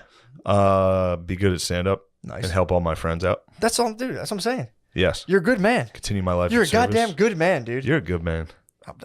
I'm a piece of shit. Apparently, I learned about myself. I'm a piece of shit. That was a tough. I was lucky that I went into it knowing that about myself. I kind of knew I was, but I didn't know to the extent, and that was Really? like, oh my god, I didn't know 95% of my thoughts were just, first of all, nonsense. Really? That was the weirdest part. It was just like, dude, the shit I'll sit around and be like, well, I don't know, but if that happens, I'll do that. And it's just really? fucking bullshit. I'm jerking off. Then it was like, well, this and that. It's like, you're just a pussy, dude. That's all it boils down to. As long as you're honest, if someone has a problem with you and you're being honest, it's, whatever. That's just a problem. But I was just like, in so many aspects, such a little fucking weirdo of like, I don't know. Really? Yeah, dude. Like, it's you hard hide it well. Huh? You hide it very People well. have told me that, dude, but it was just turmoil, dude. Like, I wouldn't get enough stuff done and be like, I didn't get enough stuff done. It's bullshit. It's just stupid. Yeah. It's just dumb. It's just like, dude, I'm going to, I have my goals of stuff I need to get done, but like, just being a weird, I was being a weirdo, dude. Just like, I can't get stuff done and I feel like sometimes. It's just, yeah. Like, dude, shut up. Let's talk about it off air. Yeah, Where are we at time-wise? Let's switch. Nice. Perfect, dude. Sorry about that. That was a long dump. No. Everybody was interested to hear about what happened on your journey, dude. Bro. And I'll be honest, it delivered. You said the craziest shit possible. I mean, I may not have looked interested, but it was pretty funny. You were processing, dude. I was processing. You started tripping. I was trying to listen to. Yeah, you started tripping, dude. That was another thing too. I kept thinking my brother was tripping the entire time, because I'd be like, "Are you fucking tripping too, dude?" Like, I would just look at him, but I was just tripping so hard that like any face someone made at me, I'd be like. The faces were, dude. I was just sitting there staring at people because their faces would freeze. Yeah. Yes. And then they would unfreeze while they were looking at me, and I'd be like, and they'd be like, "What the fuck are you looking at?" I'd be like, "Oh, fuck, dude, I don't know. What are you looking at? You're looking at me." They're like, "No, I wasn't." I will say this, dude. I have a newfound deepened respect for my brother. He did it first. He was the first one. That's what I said, dude. He went and I at least had my brother there, or someone I trust. Yeah. He went to a stranger's house, dude. I was like saying, dude, my brother Tom died on a futon. He died on the futon of a stranger, dude, for all of our sins. And now we know the code how to heal ourselves. He just like died. Lady was super nice and shit, but I couldn't have done that in a stranger's house. That would have been weird as fuck, dude. Someone you don't know being like, I broke my brain, and some stranger like, no, you did. I'd like, no, you're a liar. Yeah, like having Hoss sit next to you and be like, "What's wrong with you?" Like, oh man, oh dude. And I would come in and out of it. Yes, like, because I'd be gone, waves, be like, dude. Oh, and then I'd come back and I'd be like staring at Hoss and be like, "What?" I'd be like, oh no, dude. Yeah, it was crazy. I would come out of it and just be like, Tom, and I would hear the footsteps and be like, yes. And he'd be like, "What's up, bro?" And he, dude, at one point he lit sage, and this is the point where I was coming back into my body, and I was watching him do it, and was like, "What is that?" And he did it, and I'd be like, I'm like, "That's a smell." And I'm like, "Do people like smells?" And I'm like, "I think I like that one." And dude, it just gone, bro. All it did was jar your autism. Now you're fully autistic. No, I think I'm not autistic. You reached your highest plane. No, man. You reached the highest plane of consciousness, which is autism. Really? The highest plane, yes. You go around, you're like, "Do you believe in God?" People are like, "What? Who's that guy?" Yeah, you're a prophet. You're an autistic man now. I might be an autistic nirvana, dude. Congratulations. I'll be on GTA 5 on Patreon, dude. You got 5 stars. My screens just came. You got 5 stars. You're autism. Oh, yes. It's the highest level you can reach. Yes, dude. Fucking. I'll be on GTA 5, dude. I am autistic. I have dual screens now in my basement. I'm telling you. Tower. Just be, hey guys. It'd be awesome. Yeah. Can't wait. Perfect. I'm in autistic heaven, dude. And you're coming to Harrisburg this weekend? Yes. All the days or which days? All days, dude. Thursday, Friday. The babysitter. This Thursday, How weird would I have been Friday, before Saturday. about that? I would be like, well, man. Pretty weird. That's why I was asking you every day. Exactly, bro. That's what I'm saying. It's like, come on, dude. This is an easy one. I would just be avoiding like fun. one uncomfortable conversation, like one potentially uncomfortable conversation, and that would last a week. I'd be like, and now it's just, yo, bro, let's hit the plan. It's time. It is time. Let's roll. I'm excited. I'm genuinely excited to do stand-up. Let's roll. Harrisburg, dude. Harrisburg will be fun. Bro. Oh man, I can't. I'm going to tell you off air what's going on. I got some drama. You got some motherfucking drama, bro. Personal family business. Don't worry about it. Yeah, don't worry about that. But yeah, this weekend, Harrisburg Comedy Zone. Me and Matt and Beezer will be hosting. It'll be fun. Yeah. Bro. So come to that this Thursday, Friday, Saturday. That is the 28th, 29th, or no, the 29th, 30th, and May 1st. So come to that. That's going to be so fun. That's all. That's all from me. Thank you. We'll see you in the Patreon. Later.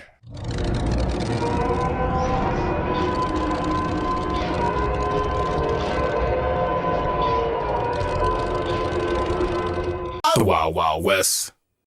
Glenn Lowry, dude, honestly, I talk about you a lot on my podcast. I watch your stuff. I kind of parrot your talking points. I listen to you talk and I'm like, you know what I'm thinking about this whole thing. So it's an honor to have you. I think, honestly, you're one of the best thinkers currently. Wow, no lie. Man. No lie. No lie. I appreciate it. Thank you. Good to be here. Thank you so much, man. So I have a million questions. You know, you just wrote the book, Late Confessions. It's your memoir. Late Admissions. Late Admissions. Oh, dude, I'm sorry. Edit it. Late Admissions. And then the subtitle is Confessions of a Black Conservative. Excuse me. I read the book, dude. I knew it was going to be good. Because I've been watching you for a while.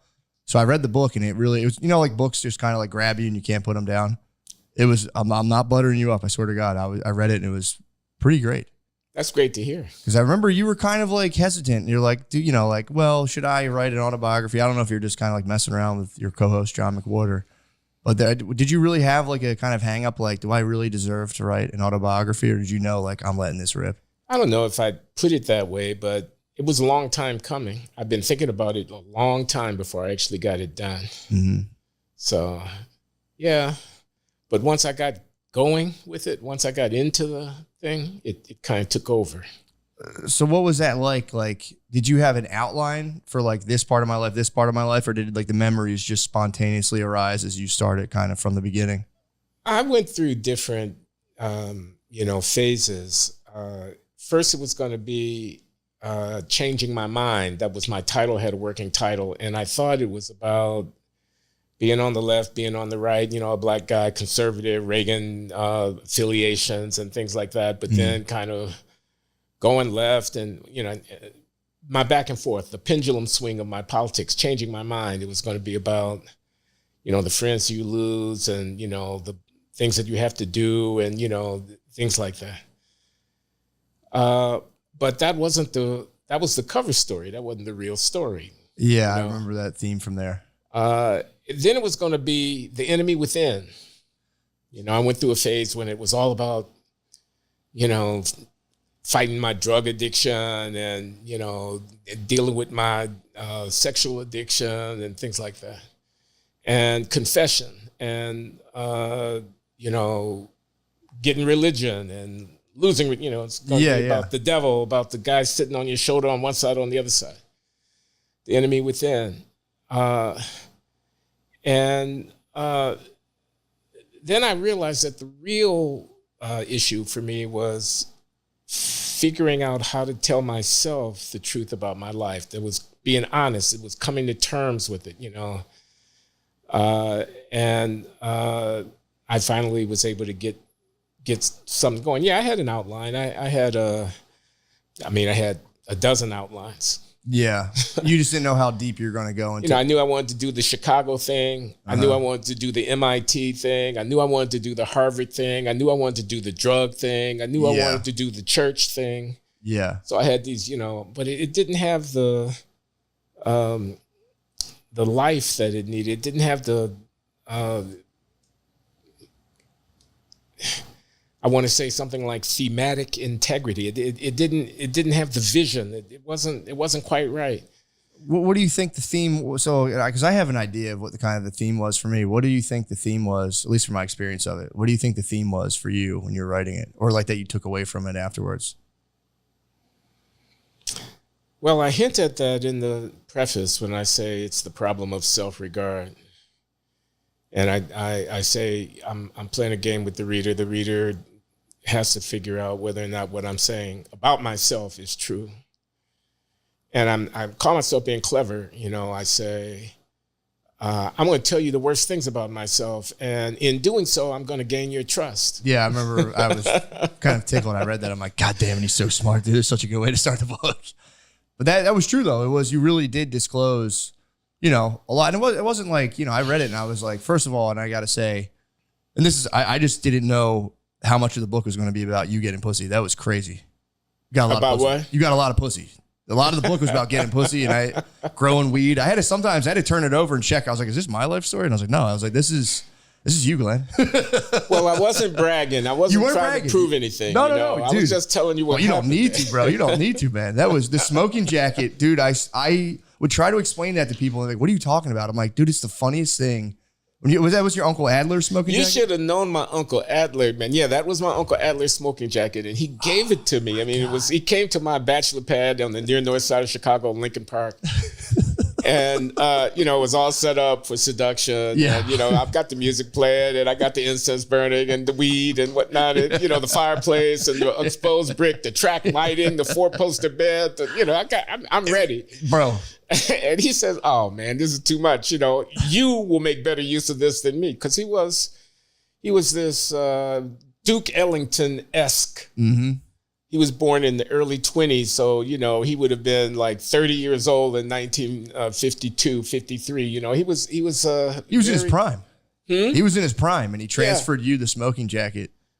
Well, by the time this happened, which was the late 70s, he was past his prime, and he was in decline. He drank himself to death. Yeah, I remember. Yeah, he had a lot of different issues, but he was a ladies' man par excellence, and Wait, so how old was he when he gave you the for jacket? How old was he when he gave you the jacket?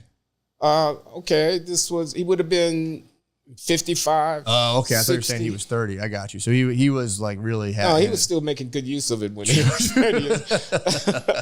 So what was the protocol for the jacket? Would it be on like in the house? Would you toss it on afterwards? Like how exactly did it work? The coolest thing was coming out of the shower, drying off, and just putting the jacket on. God damn.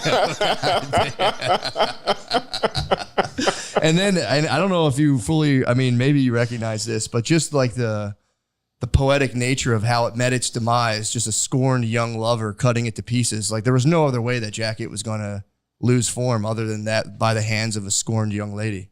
It was like some kind of Greek tragedy. Yeah, that's what I'm saying. I read that. I was like, this is beautiful. Like I say, it was like entrails strewn on the floor. Like, the soothsayer is supposed to come in and tell you what your future is going to be when you see this shit.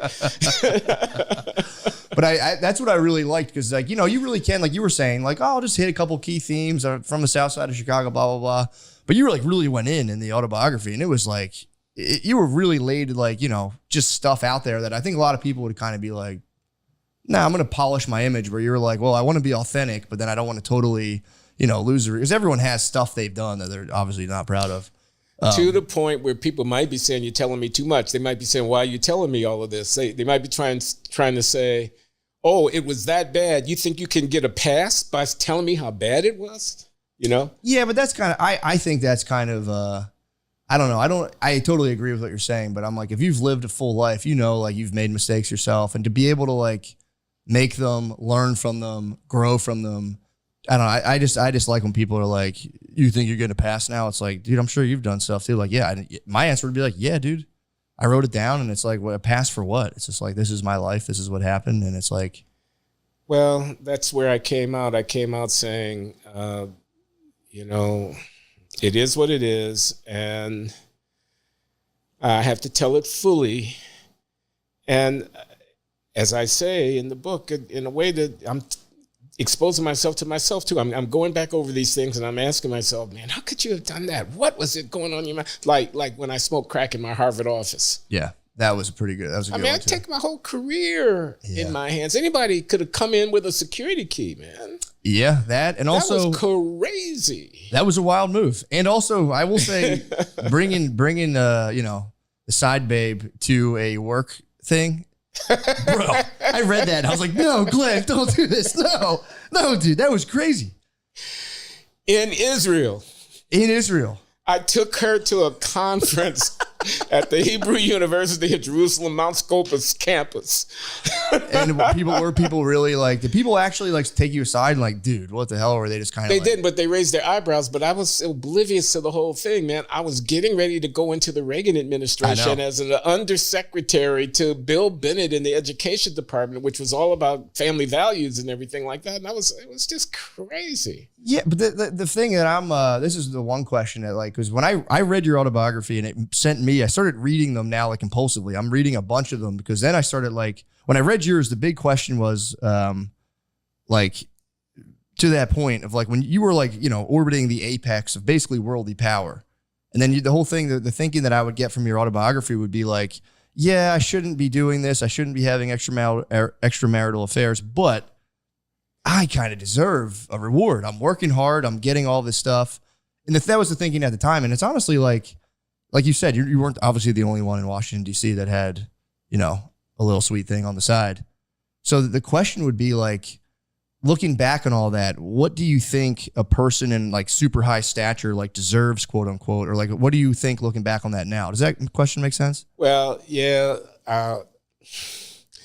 In the book, I talk about master the universe. Like yes, that's the phrase. And I got that from Tom Wolfe, the writer. His book Bonfire of the Vanities. His character Sherman McCoy, who was a bond trader. He was like 35-year-old, had a big apartment in Park Avenue or something like that. He was living the life in New York City. He had social X-ray wife and all the museum, benefit things and whatnot. And he's making $1 million a year. And he's a master of the universe. He has a side piece. He gets into trouble. It's a fiasco. You have to read the book. It's very funny. Yeah. But I identified with that guy. Yeah. I thought, I'm a professor at Harvard. I'm the smartest guy in the room. I wasn't making his kind of money, but I wasn't doing badly. I had real connections. I was on the upscale. I was on the magazine, thing. And you're getting tapped by literally the Reagan administration. Yeah, I was going to the White House, and I was, the world was mine. I could do whatever I wanted to do, and the side piece was a part of that. And, did not think there would ever be any reckoning, and felt like I had it coming. The reckoning, you're saying? I said, didn't think there would ever be any reckoning. I mean, didn't imagine chickens would come home to roost. Didn't see anything, like Sherman McCoy in the book. Yeah. When he ends up in a New York City courtroom and his whole life falls apart and the girlfriend is gone and the bond trading firm doesn't want his services anymore and the newspapers are on his heels and the lawyers are picking him over.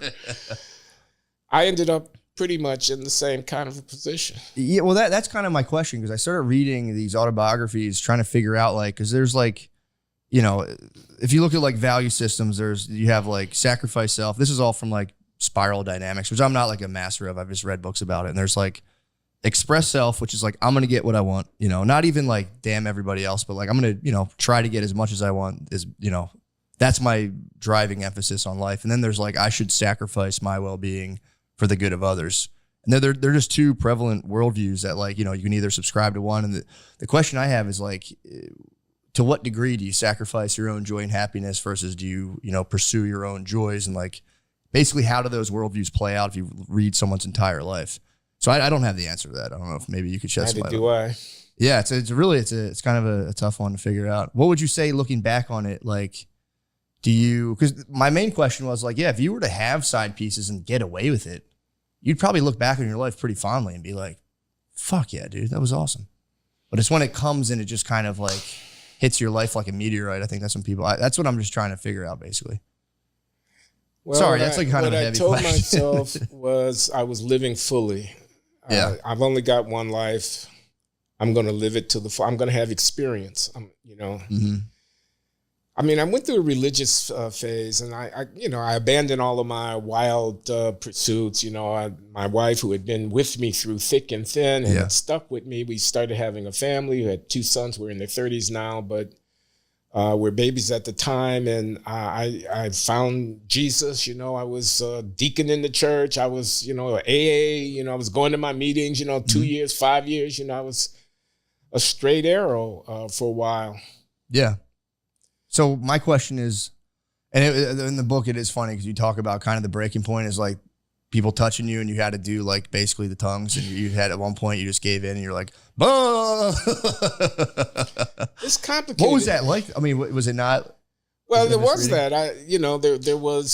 There was the secretary of mine who tragically died early in the funeral, and everybody danced around talking about she's with Jesus, and I just wanted to pause for a minute and contemplate the fact that this beautiful young woman was gone from this freak disease and right in the prime of everything good was happening for her. And, Jesus, I mean, I didn't want to hear it. I didn't want to hear about it was okay. Yeah. And they were like dancing around this church, and that really pissed me off. Yeah. But the thing that you referred to is earlier, it's when I was first coming along in the church and being being inducted into the spiritual community and the culture of belief. And it was about baptism in the Holy Spirit. And they were putting hands on me and praying while we were setting up chairs in the gymnasium where the church was having its services before the service, and inviting me into this, state of a giftedness with respect to spiritual gifts, speaking in tongues, healing, this kind of, So this was a conservative, theologically conservative, Pentecostal-oriented kind of congregation, even though it's Black, Methodist, African Methodist, Episcopal, but they had this flavor to it. And, I didn't believe, and I ended up speaking in tongues. You did. I ended up, because that's how you show that the baptism of the Holy Spirit has come upon you, that you have a manifestation of it. But it was fake. I was just doing it to have them stop praying, because those people, those Christians were going to keep on praying. They wouldn't stop. It was this surreal scene, and they're going on and on and on, and they're getting expressive, and they want to completion of this thing. They want to, and I performed, and afterwards I kind of,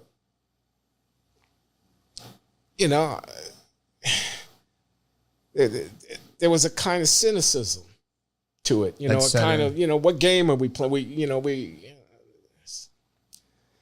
So eventually I moved away from the church, but as I tell in the book, it's a complicated story.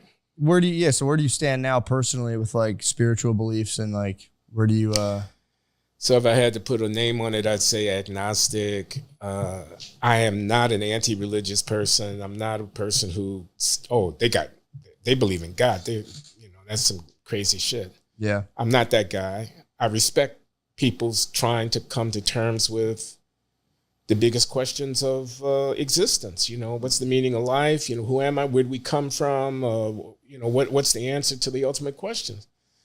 People are seeking, and this is a human tendency that you see in every culture going back throughout recorded time. I mean, people seek meaning in life. But I think it's the hardest problem there is. What's the meaning of life? I don't believe in magic. I'm not going to just sign on to something that doesn't make sense to me. I don't believe in virgin births. I don't believe that a person who died is alive 1,000, 2,000, 3,000 years after they died. I don't believe that. That's just asking me too much. But the answer to, it relates to what we were talking about earlier about getting pussy and about side pieces and about, what's the most noble way of living? What's the most rewarding way of living? Is feeding my sensual desires really, is there anything higher than that? I mean, what about my loyalty to others? What's the anyway, I'm rambling. I'm just saying I think people trying to answer that question and in part through religious practice is a legitimate thing. I'm just not. So that's exactly kind of my question is like, what do you, and again, it is kind of a tough one to answer, but it's like, what have you walked away from being like, is there anything higher than feeding your sensuous appetites? And like over the course of like, decades, does the sensuous appetite being fulfilled be like worth it? Or is it like, is there something you think higher than that just in like, whatever else there could be, even if it isn't like an organized religion, but like, where do you stand on that now? Does that question make sense? Repeat the question. So do you think it is enough to just kind of satisfy like sensuous kind of like appetites of the body? Or do you think there is something higher principles and over the course of time, just as I could see serving higher principles and then getting to the end of it and being like, well, what the fuck, man, I could have been having fun. That was a waste of time. Or do you think that pays off? I don't know. I just know there are other people. I know that when you make a decision to hurt somebody, that's consequential. I don't think my sensual gratification is the highest thing. I mean, what about my intellectual edification? True. But is that just to get pussy? No, I hear you saying. I'm in my 70s now. Yeah. Mortality. That's the thing that you confront. I realize I've only got however much I've got, but it's not that much, you know. Yeah. And then you're gone. And then what? I mean, and then what? You know, I don't believe in the afterlife either. I think when the brain cells stop firing, whatever consciousness that is embodied in me is gone forever. So what's the point? And, you know, I could say some poetic stuff here, baby smile, you know, things like that, the sunrise, and, you know, and it's not bad watching the sunrise over the ocean from the beach and, you know, whatever. And the pussy's not bad either. True. You know, a good glass of wine or whiskey, right? Good smoke. Yeah. But there's got to be more. There's got to be more than that. And what about my legacy? What about the memory? I mean, I know that whatever I do now etches in stone, whatever it is that people can look back upon. That was, you know, Glenn Lowry. Yeah, well, and then, so speaking of that, that was the big, I think this has kind of been in the book, a big theme of your life where it's like, you're in a place, you can kind of identify things that seem almost performative and like not, I guess, like true to experience or whatever. And I feel like you could have, in the book, you say people because of your race would just be like, hey, just kind of take a position. Not, you know, you had your own merits, but you detected there'd be a lot of like, look, you know, kind of quota filling and like, just relax, take a paycheck and like, just be here for representation. And you kind of really bucking against that, being like, no, fuck that. I'm going to be here on my merits. And like, I'm going to go to a different school. Like where were you at one point where you're like, I'm out of here? Or there, I think that wasn't the Kennedy Center, was it? Am I mischaracterizing? No, you're not. You're not mischaracterizing it. This is about affirmative action and about race and how you come to terms with what people think about and the expectations they might have and whatnot. And you know, I've gone through different phases on it, but I was at Harvard. I was at Harvard in 1982. I came as a professor, the first Black to be tenured in the economics department. I was appointed in Afro-American studies. I was trained at MIT. That's where I did my PhD. I was a techie guy. I was a math, whiz and a theoretical economist and, you know, very academic, very ivory tower. And it was a fork in the road for me about whether to be a pundit, you know, a public intellectual, a guy that you see on TV and writing in magazines and whatnot, or whether to be a scientist. And I didn't know if I was good enough to really break through to the first rank of the scientists. I was in that pack, but I didn't know if I was at the top of the heap in that pack because, you know, those guys are pretty good. Yeah. I had my doubts, and I got brought into Harvard so early in my career, and I had this portfolio of responsibilities where I was going to be the Black guy, I was going to be the Black economist, I was going to do the Afro thing, as well as doing the scientific thing on the economics, and I was overwhelmed by it, and the doubt of whether I was good enough, which especially rankled me because I didn't want anybody to think that I was. And also that I was being patronized. I didn't want to be that guy, that Black guy that, oh, well, we know he's not really, but, you know, we got to. I don't want to be that guy. Yeah. And I say in the book, I choked. I thought about that game of pool I lost to my mother's lover in that pool hall way back when I was a kid. Dude, I read that. Andrew's a big pool guy. He can play really well, but I read that point. I had a clean shot on the 8-ball in the side pocket, and I would have run the table on this dude, and he's got his hand on my mom's butt. Yeah, oh, bro. And I don't know who he is.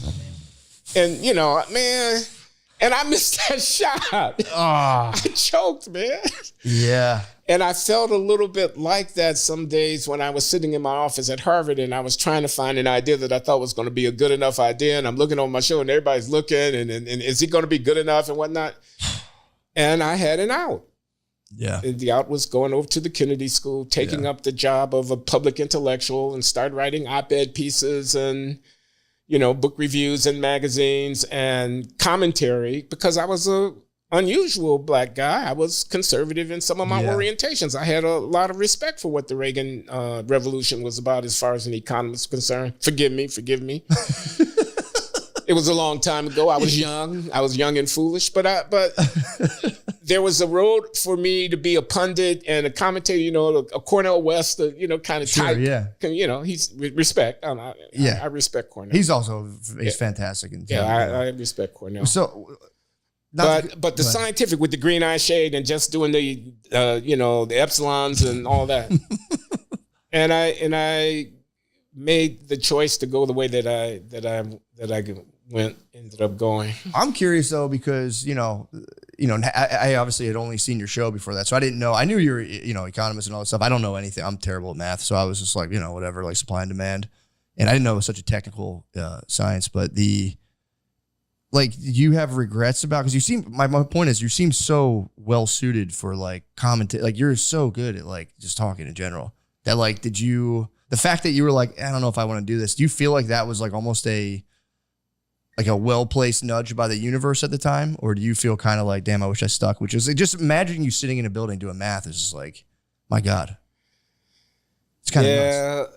I think all things considered, it was, like you say, a nudge of the universe, well-placed in the right direction. Although I have regrets. I mean, I would have been a much less interesting dude if I had done the scientific thing. Yeah, true.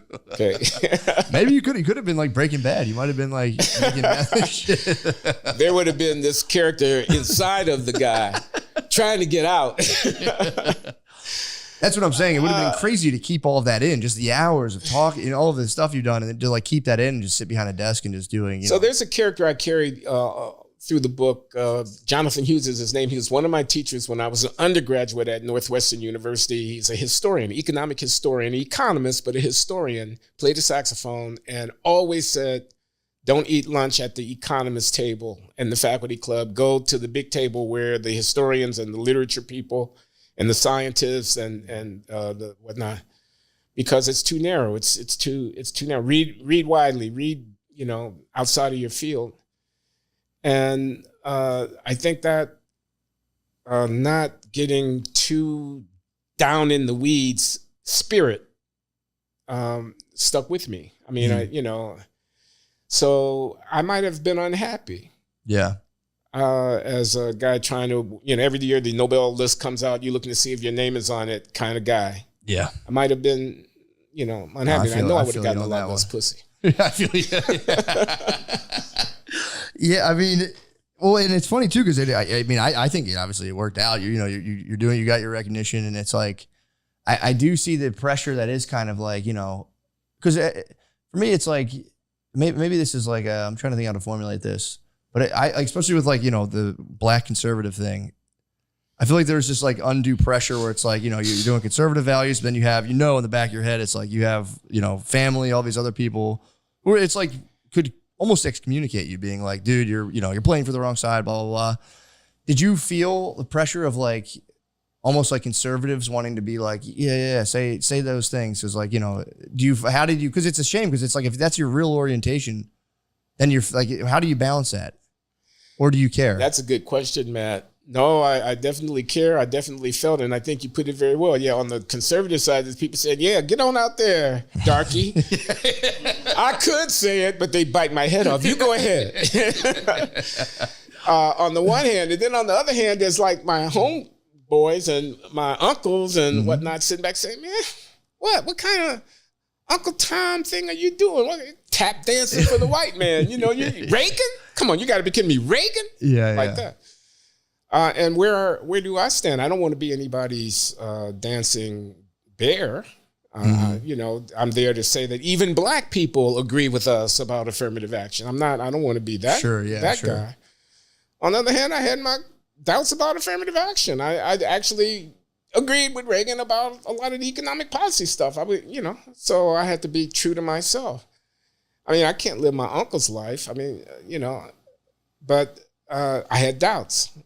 So that's definitely the case. So I bounced back and forth, I broke with the Reagan people. I tried to come home again and realized then you can't ever really go home again. Yeah. Well, it's kind of like, oh, you gotta switch the thing.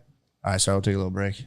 All right. Sorry about that. We had to change the battery in the camera. Okay. So not to lose our place, The thing I was at was the just kind of the black conservative question, and it always has struck me that it's like there's this weird like double pressure on black people in terms of like politics and stuff, because it does get like, you know, just the phrase black conservative is like you have to almost qualify it, where it's like you're kind of under it's like pressure to be like, are you performing for, you know, white people or whatever, and then like who do you be true? Are you true to yourself? Are you being, you know? And it's like seems like a lot of kind of pressure to kind of. It is a lot. I try to point at that in dealing this in the book. I mean, authenticity, you know, loyalty, and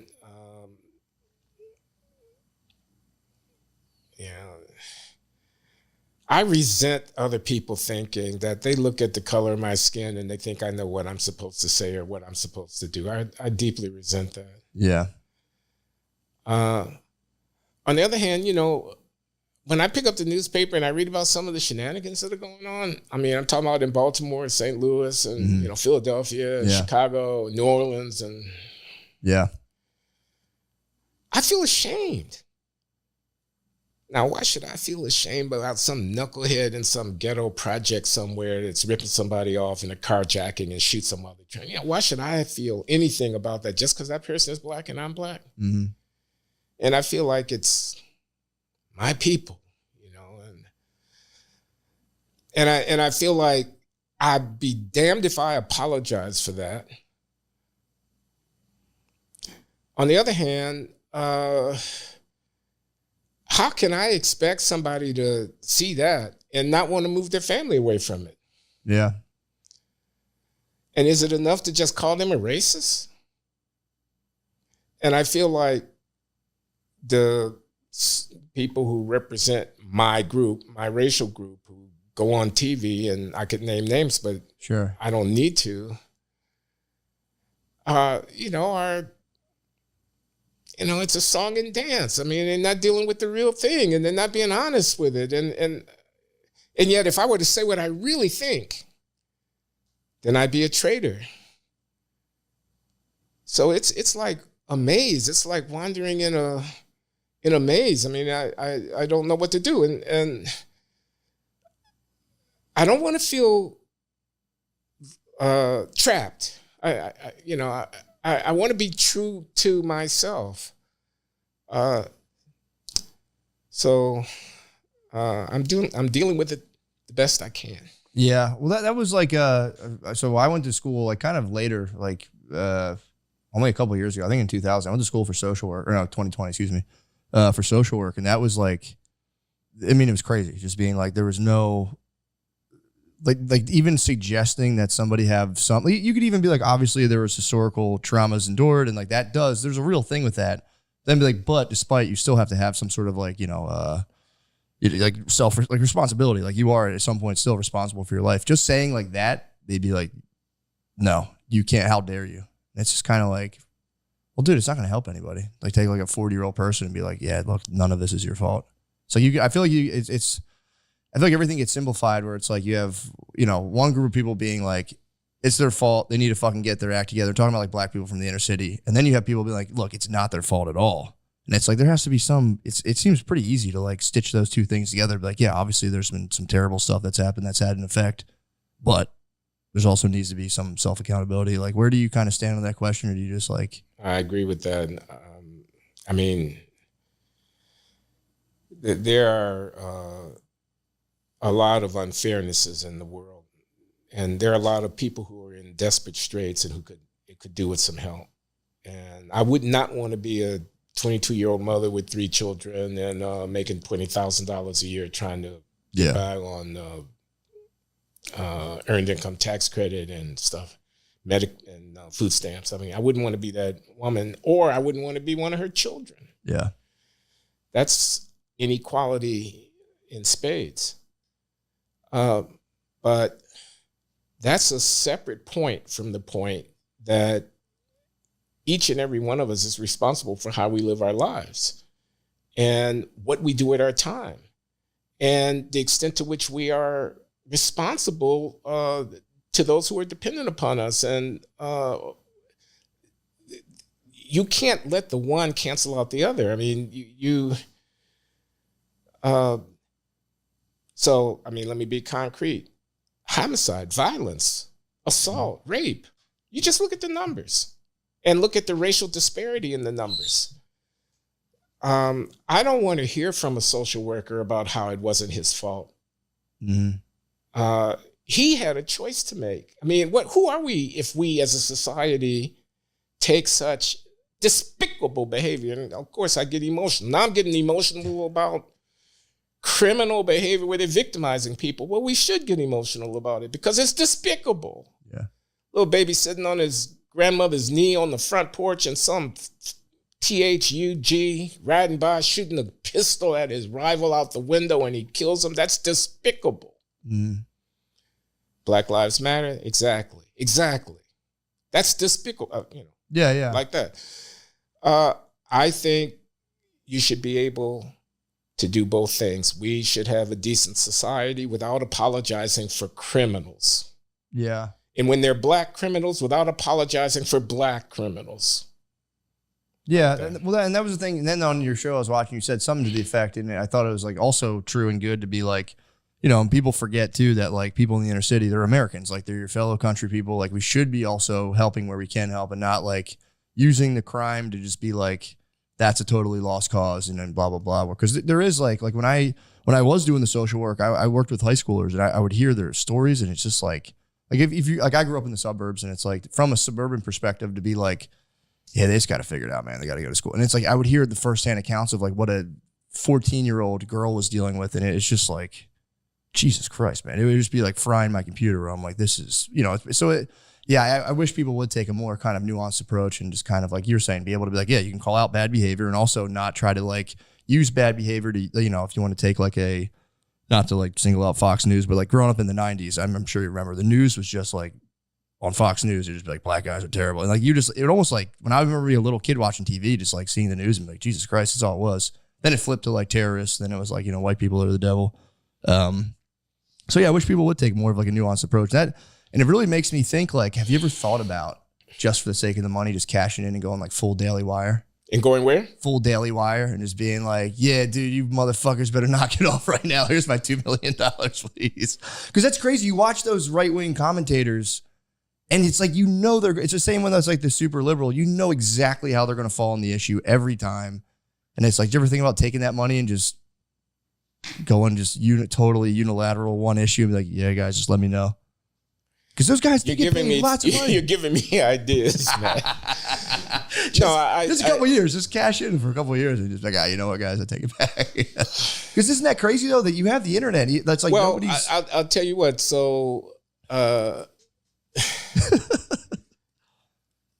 Because you could do it. You could do it very well if you wanted to. I have the podcast, The Glenn Show, and people watch it. And it's got a Substack thing, and it had a Patreon thing, and they're paying subscribers, and there's advertisers, and there's a little bit of money on the table.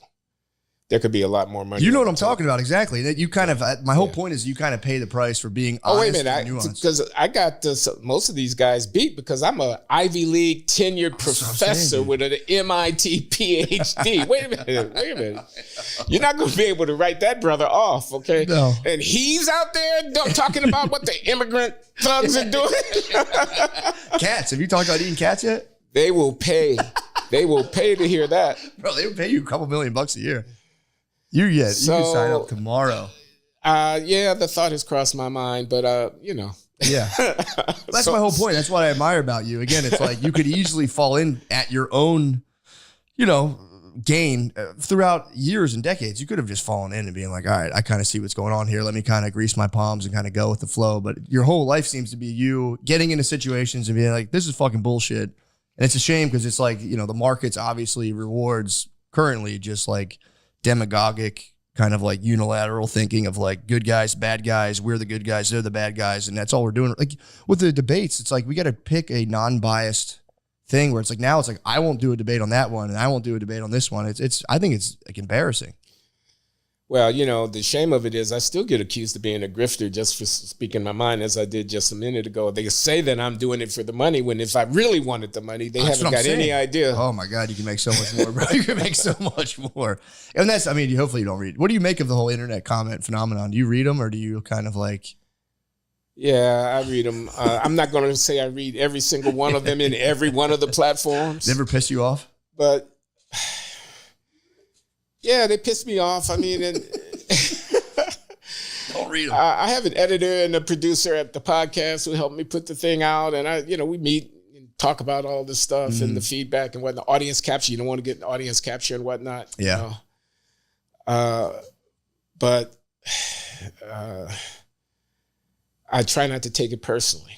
Yeah, you can't. You just can't. I always tell people podcasting, the comments are like coal dust for coal miners, dude. It's just an unfortunate reality. You got to breathe some in, but don't whiff it in unnecessarily. Because it'll spin you out. You get one that's like, great. Another one like, this sucks. This guy's the worst guy ever. And then you're stuck between those two things. You're like, I don't know which one's true. Yeah. But that is something I do admire, the fact that like your shows, you guys really do like, and there's not a lot of it. You don't see a lot of like high level commentary and thought on issues other than just kind of like, here's a CNN panel with like 4 people blinking in a camera and, they're cutting mics and doing stuff. Same on Fox where it's like, you can say stuff and they kind of like really try to like almost force a point on people rather than letting the point kind of like the cream rise to the top in terms of people talking. And it's like, I think you and John McWhorter do a good job of that. And you guys at least you kind of offset each other. I know you guys don't agree on everything. Have you guys ever gotten in like a real fight on the show where you had to like... What's the question again? You and John McWhorter. Have you guys ever like really butted heads hard or like... Fighting over something? Yeah. I mean, not really. I mean, we have a thing going, this kind of shtick. Yeah. Like Lewis and Martin or something like that, playing off of each other and, my personality, his and whatnot. I go on these rants. He's so kind of snooty. And, John, I'm sorry, man. I'm sorry. He's great. But he would say it himself. He would acknowledge it, that he's kind of weird in that way. But he's smart and he's interesting and we have a conversation going. And Trump. So I'm a Trump apologist and he's got Trump derangement syndrome. Yeah. That's kind of like the type, okay? And I'm like, how can you sit there in New York City and sneer down your noses at 75 million people? And, have you ever thought about why he's actually as successful as he is? And, your coastal elite people do not have a natural entitlement to run the world. Yeah. Oh, so what do you make of that then? The whole Trump versus Kamala Harris situation, and just specifically Kamala Harris's rise from literally like the ashes. It was like a senile guy, visibly guy with cognitive issues. It's one of the most interesting things I've ever seen in my lifetime. I mean, what I think about it is there are events which expose the real structures of power for what they are. So I watched Nancy Pelosi on Bill Maher, and she's out with a book called The Art of Power. Really? Yeah, Nancy Pelosi has a book. It's called The Art of Power. And Bill Maher had her on his intro segment when he does the interview one-on-one. And I thought, this is real power. You asked me about Kamala Harris and Well, sorry to cut you off. What is the nature of her book, though? The Art of... It's I haven't read the book. How is it? She's, I guess, giving an account of her rise as Speaker of the House and leader of the Democratic Party and, the inside game of, how we decide things like who's going to be president of the United States. What? Why did she do that? I added that last book. I was like, because I haven't read the book. I was like, I'm saying it's gullible, The Art of Power. Like, Trump's signature book is The Art of the Deal, and Nancy Pelosi is The Art of Power. And the image when I watched her being interviewed by Bill Maher was her tearing up that copy of the State of the Union address that Trump gave that time. Yes, I remember complete contempt. Yeah. For this guy that got more votes than anybody else except Joe Biden, et cetera. Yeah. But she does have a book named The Art of Power. That's true. She doesn't what about? She does have a book named The Art of Power. That's true. That's true. You were just pulling my leg on the... I thought she really did a tell-all about like pulling candidates and all this stuff. What I was trying to say in response to your question about Kamala Harris was she was a failed vice president until yesterday, and now she's become the hope for the future. I resent having that foisted on me. Yeah. I'm just saying I'm not a fool. I'm not asleep out here. I see you people making your moves. I see you billionaire hedge fund people making your moves. Mm-hmm. I see you Democratic Party leadership making your moves on me and trying to tell me a story about what's going on. And first Black woman, first Asian woman. Yeah. Please give me a break. My sense, it is kind of grotesque to even, especially to use like, legacy of racial struggles and all that stuff, and like have that as like almost a hologram hovering over a giant bureaucratic machine trying to launch like multiple I like wars. that image. You know what I mean? Doesn't that feel kind of like, I don't know, it gives me the creeps where I'm kind of like, don't, of all things, like, Jesus, man. You're supposed to like, the hologram image, I love this. This is what is put out by the real structures of power to mollify and put you people to sleep, to lull you into a complacency and an acceptance, to give a phony legitimacy. I mean, the future. Yeah. Hope. Oh, yeah. More wars. Joy. Yeah. The joy made me laugh, dude. That was when you did the rendition of Oprah's performance of Joy. That actually made me chuckle. Do they think we are idiots? What do they think? They lead us with a ring through our nose. They say bark and we bark. How does it work? I mean, that's a question too. Is it even working? Is it all just a media fabrication, or like, because I live in a pretty liberal area in Austin, Texas, and I don't see a ton of the Harris signs. I see them. They're like starting to pop out a little more and more, but it's not like, usually you would think they'd be everywhere. Like Obama, I remember when Obama was running, those signs were everywhere. The Harris, forgive me, I forget the Mr. Vice President's name, but Waltz, I believe. Waltz. I don't see those as much. And I'm in like the thick of like, kind of like a liberal area, and I'm kind of. They're starting to spring up on the east side of Providence in the Tony neighborhood that I live in, but not nearly as thick as the Obama signs. That's what I'm saying. It's like, she's supposed to be like the Great Hope, and I'm kind of seeing that being like, wow, I don't know if they even believe it. Like, it's a short campaign. Yeah, true. It was kind of. It's over, and the next month it's going to be over. Yeah, that is true. It's like, here's the thing too. Is it's easy to like point the finger, but I do think they are kind of like almost a manifestation of just like collective apathy. Like people are like Trump and Kamala. It's like, well, nobody else seems to really care, or like they're just trying to go and press a button. Like, yeah, these people will take care of it. Now we've had just like these weird kind of figures emerge. And it's like, how do we not have anybody better in this whole country to do That's what my wife keeps asking me. Important job. This is what we're left to choose among. It almost proves it's like somehow being curated in like a very weird way, where it's like, like if you're just someone with like good intentions and a lot of good ideas, like clearly can't make it to the national spotlight. Maybe now with the internet, I don't know. No, it is what it is. True. That's true. That's true. I guess I'm naive to think that, we'd just be like, get up there, man. You can do it. But either way, do you have so again, Glenn show. I think people should all watch that. Is there anything else you have burning on your mind you'd like to talk about?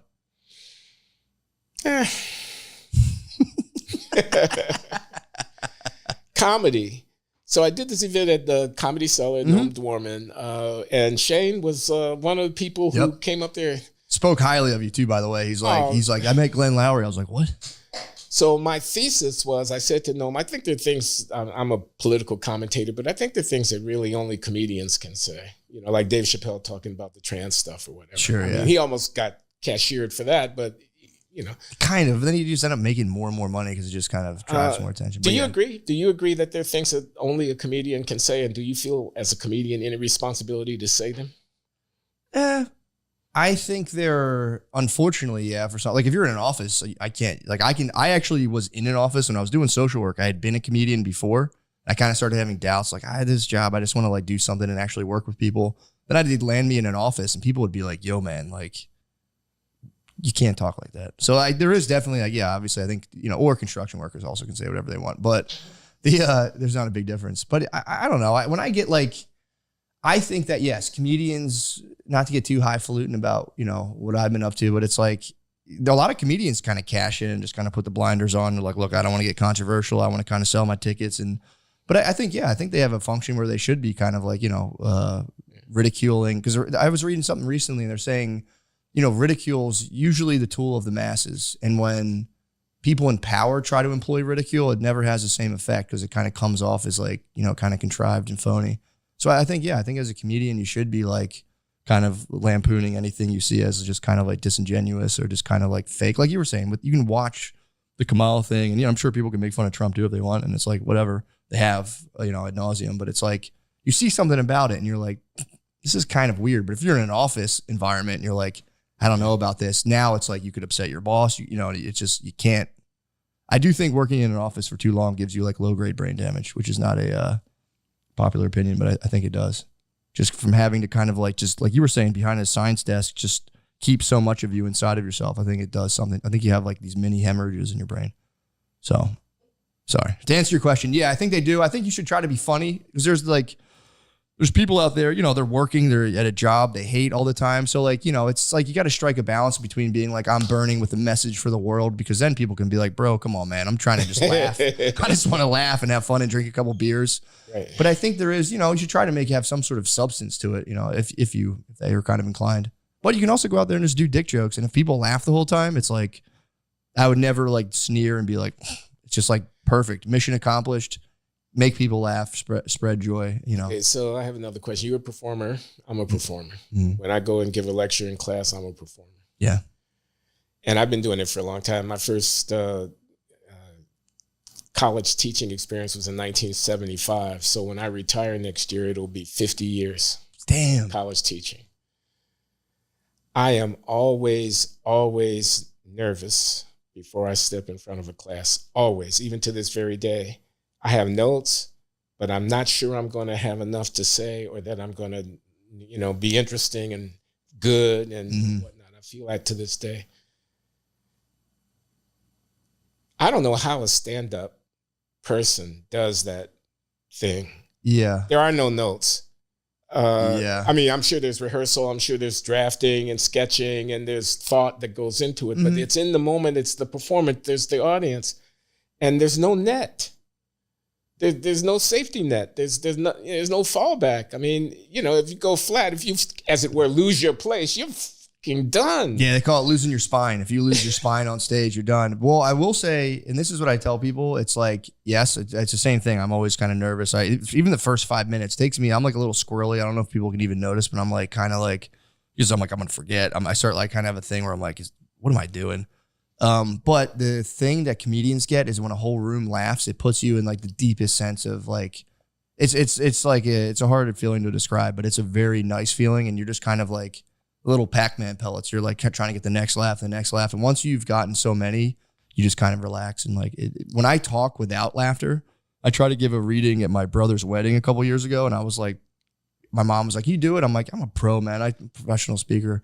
I was going to pass out. I was at the podium. Like, there was 40 people. And I was like, I'm going to free. I thought I was going to faint.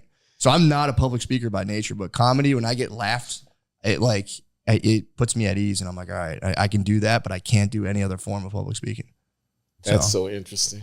Like teaching a class, because you're not getting that. It's like a visceral feedback. So you're like, yes, I got them. When you're just like spreading an idea, I would go nuts being like, does this make any sense? And then you have all these, just people, and the people are bored in class too. That would just kill me to see someone like kind of like, so. Yeah, I got it. I hadn't thought about that laughter thing. That's a unique thing to the comedic experience. Did you ever make your class laugh? I'm sure you made your class laugh. Yeah, but I'm not there to make them laugh. I mean, I'll tell a joke along the way. It'll come to me, or it'll be an old one that I've used before. And you got canned crowd work, yeah. And then they're also, they can raise their hands and ask questions and make comments, and I can play off of that. And there is feedback. I don't think anything like what you get when you're in that comedy routine thing. Yeah, it's kind of visceral. There's like a visceral element that kind of like, it's kind of nice. So I'm good. Okay, dude, I think you did a great job. Watch a Glenn show. I would tell everyone, again, I don't have any, I don't have the power of Oprah, but people do listen to me about books. I have like a grain of sand of Oprah's book club power. So I give it total double thumbs up. And I think, you'd be a fool not to read it. Well, I hope the book does well. It's so far so good. I mean, I'm not breaking any records, but the reviews have been on the whole very, very positive, and it's been widely noticed. And I get a lot of positive feedback from people like you. So I'm hopeful. Nice, man. Well, hopefully I can get it out to a couple more people, because it was really, I read the other memoir you mentioned, the Born Again with Chuck Colson. I read that whole book from there, and I'm on a memoir frenzy right now where I'm reading as many of them as I can to try to get, the big answers, to see if I can maybe figure out this age-old question that I brought up before of like sensual pleasure over like some sort of higher order. And right now, Well, more power to you. Well, thank you so much. Right now, it's just me masturbating at hotels, so that's all I got. I don't have the rock star lifestyle. Well, thank you so much, Glenn Hood. We can edit the last part out. I'm sorry, I didn't want to ruin it, but thank you so much for doing this. Really, I think you are one of the best people. It's like you're one of my top people to go to and just kind of like catch information, because I know it's not like, doesn't have that ideological capture that I think 99% of other stuff on the internet has. So I'll tell you this. So I trained with a guy. He's a good guy. He has a little gym. And another of his clients is Nick. So Nick's going to be at one of your shows either tonight or tomorrow night, because he follows you and Shane. And, you know, and he said, I heard you mentioned on Matt and Shane. And he was so excited about it. He said, they like you, man. And I know you, you know, he's happy to know the guy that. Oh, that's so funny. So if he comes to the show that I come to, I'll introduce you to him. Absolutely. That'd be awesome. I'm excited. Again, I can't wait. He's a great guy. He loves his kids. And I love that about him, that, you know, he's a high school teacher, very modest guy, just trying to keep his kids interested. And his big thing now is that they have to put their phones in the phone holder when they come into the classroom, and they get them back after the end of. That's awesome. You know. But Nick's a good guy. Nice, man. Hopefully I get to meet him. So yeah. Thanks again. Okay. Appreciate you.